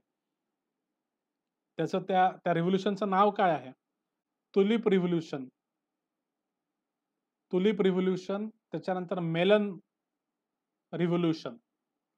अशा प्रकारच्या आधी पण त्याच्यामध्ये काही रिव्होल्यूशन झालेले आहेत या किर्गिस्तानमध्ये. आणि आता हे जे इलेक्शन झालं त्याच्यामुळे आता ही नवीन रिव्होल्यूशन, नवीन प्रदर्शनं. आता याच्यामध्ये लीडर कोण आहे? तर हा जो आतमबायो आहे याचा जो मुलगा आहे, त्यांनी लीडरशिप प्रोव्हाईड केली. त्यांनी सगळ्या अपोजिशन पार्टीजला एकत्र आणलं आणि रिव्होल्यूशन सुरू केली. ठीक आहे. तर हे सगळे जे बॅकग्राऊंड आहे ते तुम्हाला मी समजून सांगितलेलं आहे. डिटेलमध्ये वाचा. जे महत्त्वाचे पॉइंट्स आहेत ते हायलाइट करून ठेवलेले आहे. तुम्हाला अजिबात त्रास जाणार नाही हे वाचायला. रामविलास पासवान एक्सपायर झाले. तर जे पर्सन इन न्यूज असतात त्यांच्याबद्दल तुम्हाला प्रश्न विचारले जातील. विशेष करून राज्यसेवा पूर्व परीक्षा, कंबाईंड पूर्व परीक्षेमध्ये. मग ते किती त्यांचं वय होतं, त्यांनी किती मिनिस्टर पद भूषवले होते. आता रामविलास पासवानचं एक वैशिष्ट्य आहे, की 6 प्राईम मिनिस्टरच्या काळामध्ये ते मिनिस्टर राहिलेले आहेत. तसे जे काही त्यांचे वैशिष्ट्य आहेत, महत्त्वाचे पॉइंट्स आहेत, ते तुम्हाला बघायचे आहेत. आता ह्या इकॉनॉमीबद्दल काही वेगवेगळ्या न्यूज आहेत, त्या तुम्हाला दिलेल्या आहेत वाचायला, ते वाचा तुम्ही. याच्यानंतरच्या ज्या न्यूज आहेत त्या आपल्या नोबेल प्राइज बद्दलच्या आहेत. नोबेल प्राइज फिजिक्समध्ये मिळालेला आहे. त्याच्यानंतर बायोलॉजीमध्ये मिळालेला आहे, मेडिकल सायन्समध्ये मिळालेला आहे. आपण एक काम करूयात. किती टॉपिक्स बाकी आहेत? ऑलरेडी 2 तास झालेले आहेत लेक्चरला. आपण एक काम करूयात. तुम्हाला मी पुन्हा एकदा शेड्यूलची लिंक पाठवेल. उरलेले जे टॉपिक्स आहेत ते महत्त्वाचे आहेत. नोबेल प्राइसेस आहेत. बरेच अजून काही टॉपिक्स बाकी आहेत. आता जर घेतलं तर अजून अर्धा पाऊण तास, 1 तास जाईल त्याच्यात आपला. तर म्हणून आपण आत्ता इथे थांबूयात. हे लेक्चर इथेच थांबवूयात आणि तुम्हाला उद्या किंवा परवाचं मी शेड्यूल देईल. शेड्यूलमध्ये तुम्हाला पाठवलेलं नाहीये. उद्याचे जे क्लास आहेत ते UPSCचं शेड्यूल असतं. पण करंट अफेअरचे जे बाकीचे काही टॉपिक्स आहेत, त्याच्याबद्दल तुम्हाला मी पुन्हा एकदा लिंक पाठवेल.